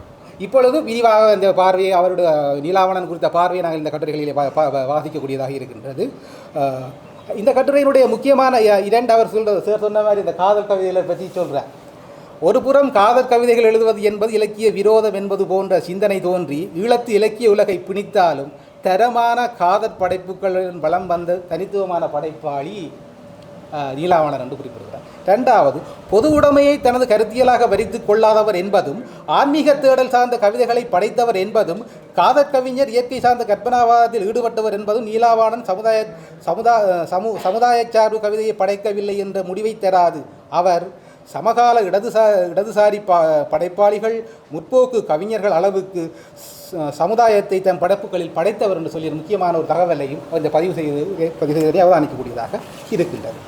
அது தவிர லரீனா அப்துல் ஹக்கினுடைய நீலாவணன் கவிதைகள் ஒரு பன்முக பார்வையிலேயும் சங்ககால அகத்திணை கவிதைகளின் சாயலையும் பாரதிதாசன் முதலானவர்களின் தாக்கத்தையும் இவருடைய கவிதையில் காணலாம் என்பதை பாரதியினுடைய தீர்த்த கரையினிலே காணி நிலம் வேண்டும் போன்ற கவிதைகளையும் ஒப்பிட்டு பார்ப்பதனையும் இந்த கட்டுரையின் மூலமாக அறிய முடிகிறது. அது மட்டுமில்லாமல் தமிழ் மீதான பற்று, தமிழர் பண்பாடு, தமிழர்களுக்கு எதிரான தனிநாடு, உயிர்களிடத்தில் பரிவு காட்டுதல் என்று சொல்லி அவர்களுடைய பன்முக பரிமாணத்தை அவருடைய கட்டுரையின் ஊடாக நாங்கள் அறிந்து கொள்ளக்கூடியதாக இருக்கின்றன. கதைகள் என்று நாங்கள் இங்கே பார்க்கின்ற பொழுது ஒரு கவி ஆளுமையாகவே எங்களுக்கு அவர் அறிமுகப்படுத்தப்பட்டிருந்தாலும் சிறுகதை, உருவக்கதை, விருத்தாந்த, சித்தாந்த என பல்வேறு வடிவங்களில் தன்னை நிரூபித்திருக்கின்றார் நீலாவணன். இதில் ரூபி வலண்டினா சிங்கனுடைய கதைகளிலே அவருடைய அந்த நீலாவணனுடைய சிறுகதைகளுடைய தனித்துவங்களை பற்றி குறிப்பிடுகின்ற பொழுது புலமைத்துவ மொழிநடை, மட்டக்களப்பு பேச்சு வழக்கு, அங்கத பாணியில் சமூக சீர்கேட்டை குறித்து காட்டல், மரபு சொற்களும் ஊமை தொடர்களும் பழமொழிகளும் கையாளப்பட்டமை, இயற்கையில் மீது அவருக்கு இருந்த லைப்பு என்பவற்றை அவருடைய சிறுகதைகளினுடைய முக்கிய பண்புகளாக குறிப்பிடுவதை நாங்கள் அவதானிக்கக்கூடியதாக இருக்கின்றது. ஆனால் இதில் எனக்கு ஒரு உடன்பாடு ஒன்று வந்து என்ன சொன்னால், இந்த தெளிவு கதையும், இந்த நீலாவணன் எழுதிய தெளிவு கதையும் அது வழி கவிதை தொகுப்பில் உள்ள வழி கவிதையும் தனக்கு கிட்டத்தட்ட ஒன்றாக இருக்கிற மாதிரின்ற ஒரு ஒப்பீட்டை செய்வார். எனக்கு அது பொருத்தமில்லாதமாக தோன்றியது. ஏன்னு சொன்னால், ஒரு கணவன் தூரத்தில் வசிக்கிறார், மனைவி இன்னொருவரோட தொடர்பிருந்து இருக்கலாம், ஒரு குழந்தை பிறக்குது, இவர் இன்னொரு தொடர்பிருந்து அதன் மூலம் ஒரு குழந்தை பிறந்திருக்கலாமோன்னு சொல்லி இவர் ஐயப்படுறார் என்று சொல்லி கடைசியில் அவருக்கு சந்தேகத்துக்கு விட கிடைக்குது. எனக்கு அதை படித்த உடனே எங்களோட இதானியார் வடகோயற்ற கதை ஒன்று தான் ஞாபகம் வந்துச்சு. வெளிதிகள் கதையிலே அப்படியான ஒரு பாத்திரம் கொண்டு வருகின்றது. அவர் கொழும்பில் வேலை செய்கிறாராகும். அவருக்கு ஒரு அல்பினோ பாதிப்பாலான ஒரு குழந்தை பிறந்து அதை யாரென்று சொன்னால் இவருக்கு ஒரு வெள்ளக்கார ஃப்ரெண்ட் ஒன்று இருக்கிறார் அந்த கதாநாயகனுக்கு. அவருக்கு மனைவிக்கும் ஏதாவது ஒரு தொடர்புகள் இருக்கும்னு சொல்லி வச்சுப்பட்டு, ஆனால் அது பிறகு தான் தெரிய வருது என்னென்னு சொன்னால் அது மருத்துவ குறைபாட்டால் தான் அந்த குழந்தை பிறந்திருக்குது என்று சொல்லி அந்த கதையை அப்படி போகுது. சரி, ஓகே, அப்படி எழுதுனது. அது தவிர இந்த விருத்தாந்த சித்தாந்தங்களை பற்றியும் இதிலே நாங்கள் அவதானிக்கக்கூடியதாக இருக்கின்றது. உடன்பாட்டு மொழியின் ஊடாக எதிர்மறையான விடயங்களை ஆசிரியர் முன்வைக்கின்றார். சமூக சீர்கேட்டினை தட்டி கேட்டு சீர்திருத்தவாதிகளை மறைமுகமாக முன்னிலைப்படுத்தி கதை கூறப்படுவதனை இந்த சித்திரங்களின் ஊடாக நாங்கள் அவதானிக்கக்கூடியதாக இருக்கின்றது. இதில் இன்னும் ஒன்று, பாஸ்கரன் சிவனுடைய கட்டுரைகளை நாங்கள் சுருக்கமாக பார்த்தால், நீலாவணனுடைய 10 சிறுகதைகளும் ஈழத்து தமிழ் சிறுகதை உலகில் பெரிதும் கவனிப்புக்கு உரியனவாக அமையாது போகினும் அவற்றுக்கான தனித்துவம் அவை எடுத்தியம்பும் கிழக்கிழங்கையின் வாழ்வியலில் தங்கியுள்ளது என்று சொல்லி ஒரு வரியை போடுவதை நாங்கள் இங்கே காணலாம். அதைவிட மைதிலி தயானியினுடைய கட்டுரை வேண்டி இருக்கின்றது நீலாவணன் சிறுகதைகளில் இயற்கை பற்றிய படிமங்கள் என்று சொல்லி. அதாவது மனித உணர்ச்சிகளை வெளிப்படுத்த இயற்கையை அவர் கையாண்ட விதம் கவனத்துக்குரியது. ஏனைய எழுத்தாளர்களை விட எல்லா கதைகளிலும் இல்லாட்டிலும் ஒரு 5-6 கதைகளிலே அந்த இயற்கையை குறியீடாக பயன்படுத்திய இது மிக சிறப்பாக வந்திருப்பது என்று சொல்லி இந்த கதையிலே அவர் சிறப்பாக பதிவு செய்திருக்கிறார். அந்த நெருங்கி முள்ளு, 6வது குழந்தை போன்ற கதைகளில் அவை சிறப்பாக வந்திருக்கின்றன.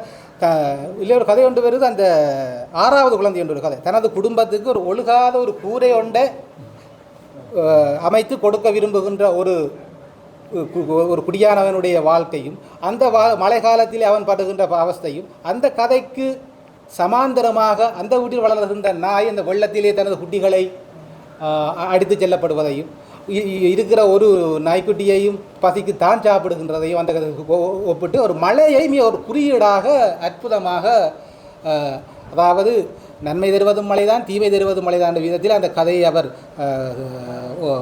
ஒப்பிட்டு எழுதியிருப்பதை இந்த கதையிலே குறிப்பிட்டிருப்பதை அவதானிக்கக்கூடியதாக இருக்கின்றது. எனக்கு வழக்கம் போல் இந்த மலையை பாதித்த உடனே தாட்சாயினியுடைய மலை இது மலை கதை தான் ஞாபகம் வந்துச்சு. அது அந்த சிப்பாய்களுக்கு அவர் அது குறியீடாக சொல்லியிருந்தாலும் அது கலவையான விமர்சனங்களை பெற்றிருந்தன. ஒப்பிடலாமா என்ற ஒரு சர்ச்சையும் அது ஏற்படுத்தியிருந்த ஞாபகம். அப்போ அந்த கதையை இது ஞாபகப்படுத்தி இருப்பதை அவதானிக்கக்கூடியதாக இருக்குது. அந்த வகையிலே வெளியிட்டுகின்ற இந்த இதுவரையே வெளியிட்ட சிறப்பிதழ்களிலே இந்த புத்தகத்துக்கு ஏனென்று சொன்னால் நீலாவணனுக்கு இதுவரை ஒருவருமே சிறப்பிதழ் போடவில்லை. அந்த வகையிலே இந்த சிறப்பிதழை கொண்டு வந்த அகில் அண்ணாவுக்கும் புனேஷ் அண்ணாவுக்கும் மற்றும் ரமேஷ் அண்ணாவிற்கும் இலக்கிய உலகு மிகுந்த கடமைப்பட்டிருக்கிறது என்பதை கூறி இந்த வாய்ப்பை அளித்த அனைவருக்கு நன்றி கூறி விடைபெறுகிறேன். நன்றி, வணக்கம். நன்றி, மிகப்பெரிய நன்றி. இங்கே கலந்து கொண்டு அருமையான உரைகளை ஆற்றிய இருவருக்கும் என்னுடைய நன்றியை கூறிக்கொண்டு வெளியுற்றை நிகழ்த்திய பேராசிரியர் தந்தையா ஸ்ரீகணேசன் அவர்களுக்கும் இங்கே குழுமியிருக்கின்ற அனைவருக்கும் ஒரு அற்புதமான மாலை பொழுதாக அமைந்த ஒரு சம்பிரதாயபூர்வமாக ஒரு நன்றி. புனேஸ்வரன் கேட்குறார் இடப்புறவர்களாக ஒரு 2 நிமிஷத்திலே ஏதாவது 2-3 நிமிஷத்துக்குள்ளே இதை பற்றிய கருத்துக்களை சொல்லலாம் என்றால் அதை சொல்வதற்கு அவருக்கு வாய்ப்பு கொடுக்கும்படி. எல்லாருக்கும் வணக்கம். உண்மையில் நீலாவணன் சிறப்பிதழ் கொண்டு வர்றதுக்கு பிரதான காரணமாக அமைந்தது அவர் கவனிக்க மகாகவி கவனிக்கிறதுக்கு சேரன் அவருடைய குடும்பம் இருக்குது. அப்போ அந்த வட்டத்தில் மகாகவியினுடைய எல்லா இதுவும் முழுமையாக வந்துட்டுது. அப்போ அவருடைய புதல்வர்கள் இறுக்கமானவர்களாகவும் வசதி வாய்ப்பு உடையவர்களாகவும் இலக்கியத்தில் மிகுந்த கவனம் உடையவர்களாகவும் இருந்ததால் அது வந்தது. ஆனால் மட்டக்களப்பில் பிறந்த நீலாவணன் எழில்வேந்தன் ஒரு சிறப்பான ஒருவராக இருந்தாலும் அவரால் முழுமையாக அவரோட படைப்புகளையே கொண்டு வர முடியாத ஒரு போதாமல் காணப்பட்டது. அந்த வகையில் அவரை கொண்டு வரணும் என்ற ஒரு அவா இருந்தது. ஏனெண்டா மகாகவியோடு அவரை ஒப்பிட தேவையில்லை. என்னென்னா அவர் தன்னுடைய பங்களிப்பை இலக்கியத்துக்கு காத்திரமான முறையில் செய்திருந்தார். ஆனால் சிலர் அதை அவரை இருட்டடிப்பு செய்ய முயன்றாலும் அது முடியே இல்லை. என்னென்று சொன்னால் அவரோட படைப்புகள் ஒத்திகையை பார்த்தாலும் வீரியமாக தான் இருந்தது. அதே நேரத்தில் காவியங்கள் ஒரு தனித்துவமான ஒரு அழகை பெற்றது. அவரோட நாடகங்கள் பின்னால் எடுத்து சேர்க்கப்பட்டு தொகுக்கப்பட்டு வெளிவந்த போதிலும் ரவீந்திரன் சார் ஒரே ஒரு கட்டுரை மட்டும்தான் அவரோட நாடகம் பற்றிய கட்டுரை இருக்குது. இன்னும் அது முழுமையாக ஆய்வு செய்யப்படையில். அப்போ இந்த நிலையில் நீலாவணனை கொண்டு வர வேண்டிய ஒரு தேவை இருந்ததால் சுமனோட கதைச்சு அயிலோடையும் கழிச்சு அதுக்கு பிறகு குணேஷ் எல்லாரும் சேர்ந்து இதை கொண்டு வரணுமென்ற ரீதியில் அதை கொண்டு வந்தனாங்க. உண்மையில் எனக்கு அதுக்கப்புறம் சந்தோஷத்தை தந்தது என்னென்னா நீலாவணனுக்கு எங்களால் முடிந்த ஒரு இலக்கிய பங்களிப்பை நாங்கள் மனப்பூர்வமாக செய்திருக்கிறோம். அதே நேரத்தில் காத்திரமான முறையில் செய்திருக்கிறோம். பலர்கிட்ட தேடி அவரோட ஊடாடினவர்களால் அவர இலக்கியம் வெளிவரணும் என்ற அவா இருந்தது. அதனால தான் சிவலிங்கராய சாரை கூப்பிட்டதுக்கு காரணம் சிவலிங்கராய சார் அவரோட ஊடாடின ஒருவர். மகேஸ்வரன் சேர்ற முதலாவது தீசிஸ் அவர் நீலாவணனை பற்றித்தான் தன்னுடைய ஸ்பெஷல் இதுக்கு செய்திருந்த பிஎஸ் சிறப்பு. அப்போ அதனால் அவரை நாங்கள் சிறப்புரையாற்ற கூப்பிட்டுருந்தோம். ஆனால் துரதிர்ஷ்டவசமாக தில்லைநாதன் சார் எங்களோட அன்பாக உருவாடின ஒரு இனிய மனிதர். எனக்கு அங்கே சொல்லுது வேணாம். அப்போ அந்த அடிப்படையில் அவர் அங்கே நிற்கிறார். சாரோட வர்த்தகத்தில் வருத்தமண்டு போனவர் சார் கஷ்டப்பட்ட நிலையிலும் அவரோட கூட இருந்தவர். பிறகு அப்படியே அது முடிந்துட்டு அவர் அங்கேயே நின்றுட்டார். அவரால் வர முடியாத நிலையில் அவர் வர இல்லை. அப்போ அந்த அடிப்படையில் தான் நாங்கள் ஒவ்வொரு ஆளையும் செலக்ட் பண்ணி போட்டுனாங்க. ஸ்ரீகணேசன் சார் மிக மதிப்புக்குரியவர். அப்போ நீலாவணன் பற்றி அவர் ஏலவே தெரிந்த ஒருவராக இருந்ததால் அவரையும் நாங்கள் கூப்பிட்டுருந்தோம். அப்போ இந்த அடிப்படையில் நீலாவணன் சிறப்பிதழ் வெளிவந்ததுக்கு இதுதான் தார்மீக விஷயம் என்று சொல்லி முடிச்சுக்கொள்கிறேன். நன்றி. 2 குறிப்பு சொல்ல வேணும். இந்த நடந்த இந்த இலக்கிய வழி நீலாவணன் சிறப்பிதழ் இந்த சிறப்பு மலர் வெளியீட்டு பற்றியும் இங்கு முன்வைக்கப்பட்ட கருத்துக்கள் பற்றியும் தவிர்க்க முடியாதபடி பேச்சாளர்கள் எல்லாரும் அந்த காலகட்டத்தில் இருந்த முன்னணி அல்ல முன்வரிசை கவிஞர்களாக மகாகவி, முருகையன், நீலாவணன் என்ற ஒரு வாய்ப்பாடு மாதிரி வந்ததாலே அப்படி அந்த வரிசையில் வேறும் சிலர் இருந்தவர்கள். உதாரணமாக சண்முகம் சிவலிங்கம், அவரே நாங்கள் பிற்காலத்தில் நல்லா சேர்த்து சொல்கிறது வழக்கம். சண்முகம் சிவலிங்கத்தை இங்கே யாரும் சொல்ல காண இல்லை. அடுத்தது நான் என்னுடைய அவதானிப்புகள் ஒரு 60 வருஷம் ஈழத்து தமிழ் கவிதையை அவதானித்தவன் என்ற வகையில் நான் சொல்லக்கூடியது என்னவென்றால், ஒட்டுமொத்தமாக கூட்டி கழித்து பார்க்க கிழக்கிழங்கையில் கவிதை உச்சத்தில், அதை நாங்கள் ஒத்துக்கொள்ளோம். ஏன் உச்சத்துக்கு வந்ததென்றால், கிழக்கிழங்கையில் தனியாக எழுதி படிக்கிற கவிதை அல்லது எழுத்தில் வார கவிதை மட்டுமல்ல, நாட்டார் கவிதைகள் விபுலானந்தர் சொன்னதாக இருக்க வேணும். ஆடவர் தோளிலும் கா, அறிவியர் நாவிலும் கா. காண்டது இப்படி காவாங்கு மாதிரி கட்டி இந்த இதில் சிங்கள நாட்டிலெல்லாம் கொண்டு திரிவான் காவுதடி. அவங்கள தோளில் கா, அறிவியர் நாவிலகா வேண்டா பேசக்கு என்னகா அவனி இந்த பக்கம் வரையிலகா என்று பேசுவாளர். அது சரியான இனிமையாக இருக்கும். அந்த பண்பாட்டுக்குள்ளால் வந்தது தான் வந்து கொண்டு இருக்கிறதான் கிழக்கிழங்கை கவிதை. எனவே நாங்கள் இந்த வாய்ப்பாடு போட்டு இந்த 3-4 பேரும் அது வசதிக்காக போட்ட வாய்ப்பாடு, அதை சீரியஸாக எடுக்காதீங்க. அடுத்தது நான் சொல்ல விரும்புகிறது என்னென்றால், நூமான் இந்த கருத்தை சொல்லியிருந்தார். இந்த நூலில் இல்லை, இதுக்கு முதலே வாய்ச்சிட்டேன். என்னென்றால், நாங்கள் ஒரு சொல்லுவோமே 60களின் நடுப்பகுதி 70களில் இருந்து பேச்சோசை பண்பண்ட முன்னிலைப்படுத்தி கொண்டு வரோம். பேசுகிற கன்வர்சேஷனல் இடியம் என்று சொல்லுவோம். பேசுகிற இதில் மாதிரி கவிதை இருக்கிறது. அந்த பண்பை இதென்ன அதுக்காக நாங்கள் மரபு வழி எழுதினதை விட்டமெண்டு இல்லை. நூமான் இப்போ கிட்டடியில் எழுதினதோ முந்தி எழுதினதோ நான் இப்போ கிட்ட வாய்ச்சிருக்கிறதோ தெரியாது. அவர் சொல்லியிருக்கிறார் என்னென்றால், யாப்போசையிலிருந்து பேச்சோசைக்கு மாறியது ஒரு பெரிய மாற்றம் என்று சொல்லியிருக்கு. உண்மையில் நூமானோட நான் பெரும்பாலும் உடன்பாடு தான். ஆனால் இதில் சில நுண்ணிய வேறுபாடுகள் இருக்குது. பேச்சோசை இந்த 70களோடு வந்தது தான் அண்டு இல்லை, அது சங்க காலத்தில் இருந்திருக்கு.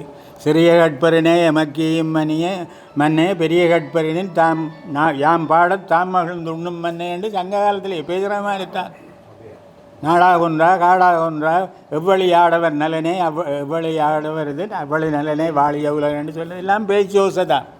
மிக எளிமையாக தமிழ் கவிதை இருந்த இடத்துல பேச்சோசை இருந்திருக்கு. ஆனால் பிறகு இந்த யாப்போசை மேலோங்கி படித்தவன் எழுத விளைக்கிட்டால் தானே மற்றவனை உருப்பட விடாம்.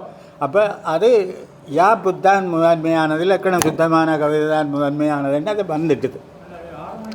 ஆனால் அந்த யாப்போசையில் எழுதுகிறது, யாப்போசையை பேணிக்கொண்டு பேச்சோசையை நவீன கவிதைக்கு கொண்டு வந்ததில் ஈழத்து கவிஞர்களுக்கு பெரும்பங்கு இருக்குது.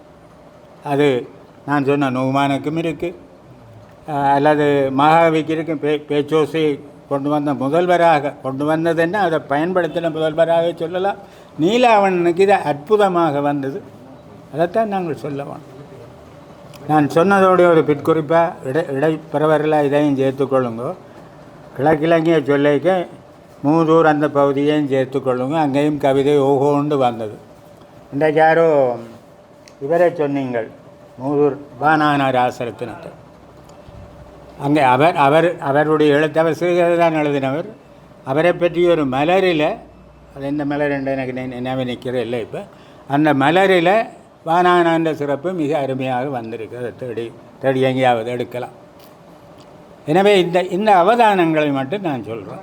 நாங்கள் வாய்ப்பாடு ரீதியாக இந்த 3-4 பேர் பேச்சோசையை முன்னெடுத்தவர்கள் இவர்கள் தான் 20ஆம் நூற்றாண்டு அல்லது சுதந்திரத்துக்கு பின் அல்லது 70க்கு பிறகு கவிதையை கொண்டு வந்தவர் இல்லை.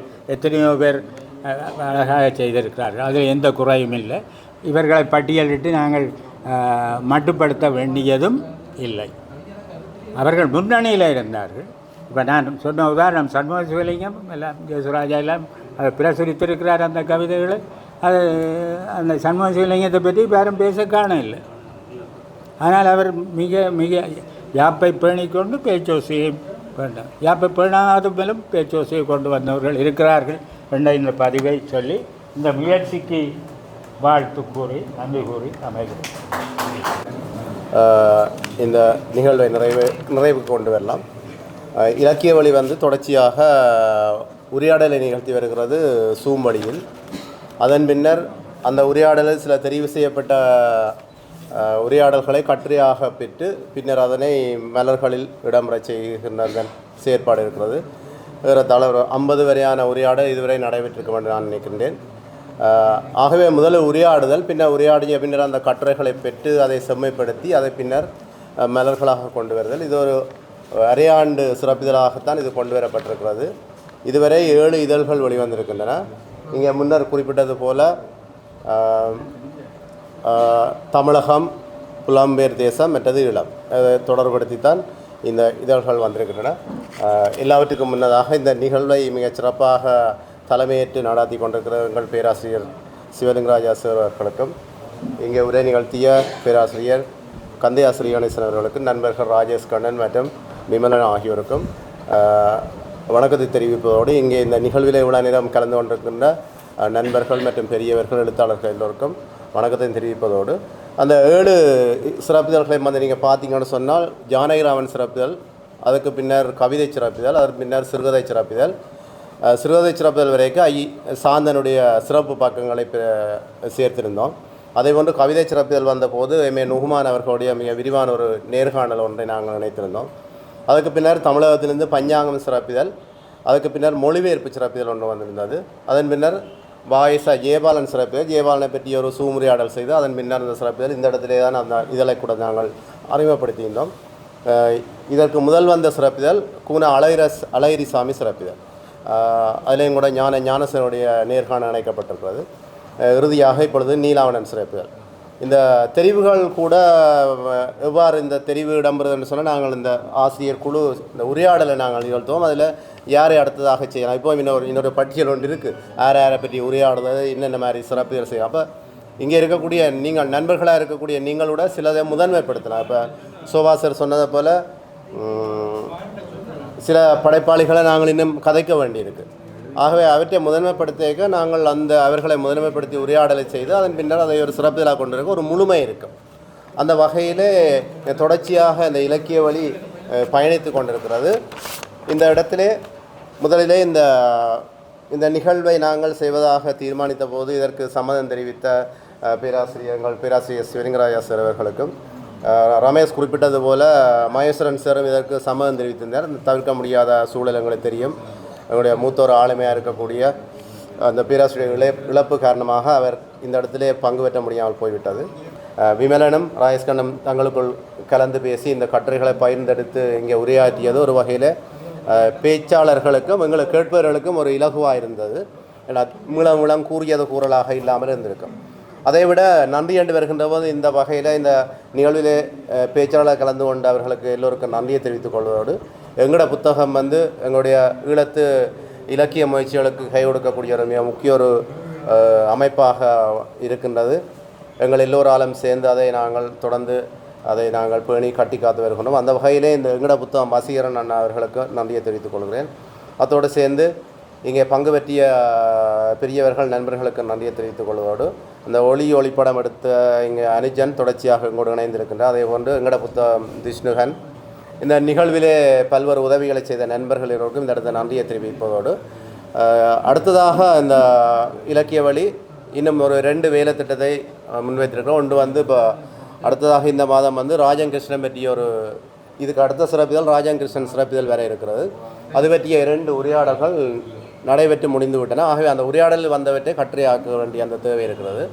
அதுக்கு அடுத்ததாக மூப்போ பற்றிய ஒரு உரையாடல். அதுக்காக நாங்கள் பேச்சாளர்களை தெரிவு செய்ய அவர்களுடைய தலைப்புகள் எல்லாம் கொடுத்தாயிட்டு அது சூமில் நடக்கும். அந்த உரையாடலை பின்னர் அது பிறகு கட்டுரையாளாக புத்தகம் வராபடி பிறகு தான் அதை பற்றி நாங்கள் தீர்மானிக்கக்கூடிய இருக்கும். நீலாவணன் சிறப்பிதழ் பற்றி ஒரு சில வார்த்தைகள் நான் சொல்ல முடியும் என்று சொன்னால், இந்த நீலாவணன் சிறப்பிதழ் வருவதற்கு முன்னே இது ஒரு சூம் உரையாடலாக தான் முன்னர் ஏற்பாடு செய்யப்பட்டது. அந்த உரையாடலில் கவிதைகள் பற்றி, கதைகள் பற்றி, அவருடைய சிறுகதைகள் பற்றி, குறுங்கதைகள் பற்றி ஏனைய பற்றியெல்லாம் அந்த தனித்தனியாகலாம் பேசினார்கள். ஆனால் கவிதை பற்றி அந்த முதலாவது உரையாடல் சூமுரையாடல் செய்து கொண்டிருக்கிறது எங்களுக்கே தெரிஞ்சது கவிதை பற்றிய போதாமை அதில் இருக்குது. ஏன்னா நான் தான் அதில் இணைப்பாளராக இருந்ததில் நெறிப்படுத்தி கொண்டிருந்தேன். அப்போ அந்த இடத்துல நாங்கள் முடிவெடுத்தோம், நீலாவணிக்கு திரும்ப இன்னொரு சூமுரையாடலை நாங்கள் செய்து திரும்ப கவிதையை பற்றியே தனியாக நாங்கள் பேசலாம் என்று. அடுத்த மாதம் திரும்ப ஒரு உரையாடல் செய்து ரெண்டு சூமுரையாடல் நடந்துதான் அதில் இந்த கட்டுரைகள் எல்லாம் சேகரிக்கப்பட்டன. இன்னும் வராத கட்டுரை உரையாடல் செய்தவர்கள் தராத கட்டுரையும் இருக்குது. அதில் அது வேறு சில சிக்கல் பாடுகளால் அது இல்லாமல் இருந்திருக்கலாம், கிடைக்காம. அந்த வகையில் அந்த கட்டுரை அமைந்திருக்கு. அதை விட மற்ற எந்த இடத்துல ஒரு விசேஷமாக இன்னொரு விஷயத்தை சொல்ல வேணும். இந்த இதழுக்குரிய அந்த அட்டை ஓவியத்தை வரைந்த ஒரு இளைய தலைமுறையைச் சேர்ந்த ஒரு ஓவியர் தான் என்னுடைய மாணவன் ரமேஷுக்கும் தெரியும். ரமேஷ் முன்னர் வெளியிட்ட என்ன தான் அவங்களோட சண்முக அவர் அந்த புத்தகத்துக்குரிய அட்டைப்படத்தையும் பாஸ்கரன் என்று சொல்லப்படக்கூடிய வல்லுவடத்துறையை சேர்ந்த ஒரு இளைய ஓவியர் தான் வரைஞ்சிருந்தார். அப்போ அவருக்கு இந்த முறை இதுக்கு முதல் வந்த இதழில் கவிதைகளுக்கு கோட்டோவியம் வரைஞ்சிருந்தார். ஆகவே இவ்வாறான சில புதியவர்களை இனங்கண்டு கொண்டு வர்றது எங்களுக்கும் அது ஒரு சந்தோஷமாக இருக்குது. அந்த வகையில் இந்த இதழ் குறித்து இன்னும் நாங்கள் நிரம்ப கதைக்கலாம். நீங்கள் ஒரு வேலை செய்யலாம் என்று சொன்னால் இந்த இதழ்கள் குறித்து நீங்கள் எழுதுங்க, கடிதங்கள் எழுதலாம், உங்களோட விமர்சனங்களை, குறிப்புகளை, எதிர்வினைகளை எழுதினால் அவற்றை நாங்கள் இதில் பிரசுரிப்பதற்குரிய ஏற்பாடுகளை ஆசிரியருக்கு சொல்லி அதை செய்விக்கலாம். தொடர்ச்சியாக உரையாடல் நடந்தால் அது பற்றிய தெளிவொண்டு வரும். ஆகவே அந்த வேலைப்பாடுகளை தொடர வேண்டும். நீங்களும் படைப்புகள் எல்லாம் உரையாடல் சார்ந்து உரையாடல் செய்ய வேண்டிய முதன்மைப்படுத்தப்பட வேண்டிய படைப்பாளிகள் பற்றி தனிப்படவோ பொதுவாகவோ அல்லது சிறப்புதல் வெளியிட வேண்டிய சில தேவைகள் குறித்து தனிப்படவோ வெளிப்படையாகவோ பொதுவாகவோ நீங்கள் எழுதுவதற்கும் வாய்ப்புகள் இருக்கின்றன. அப்படி இருந்தால் தான் நாங்கள் தொடர்ச்சியாக இந்த உரையாடலை அங்கே முன்னகர்த்தி கொண்டு செல்லலாம். ஆகவே அந்த வகையில் இந்த இதழில் இதுவரை இணைந்திருந்த எல்லோருக்கும் நன்றியை தெரிவிப்பதோடு இந்த இறுதியில் கருத்துரைத்த ரமேஷ், கவிஞர் பத்மநாதன் ஆகியோருக்கும் நன்றியை தெரிவித்துக்கொண்டு இந்த நிகழ்வை நிறைவு செய்கிறோம். நன்றி, வணக்கம்.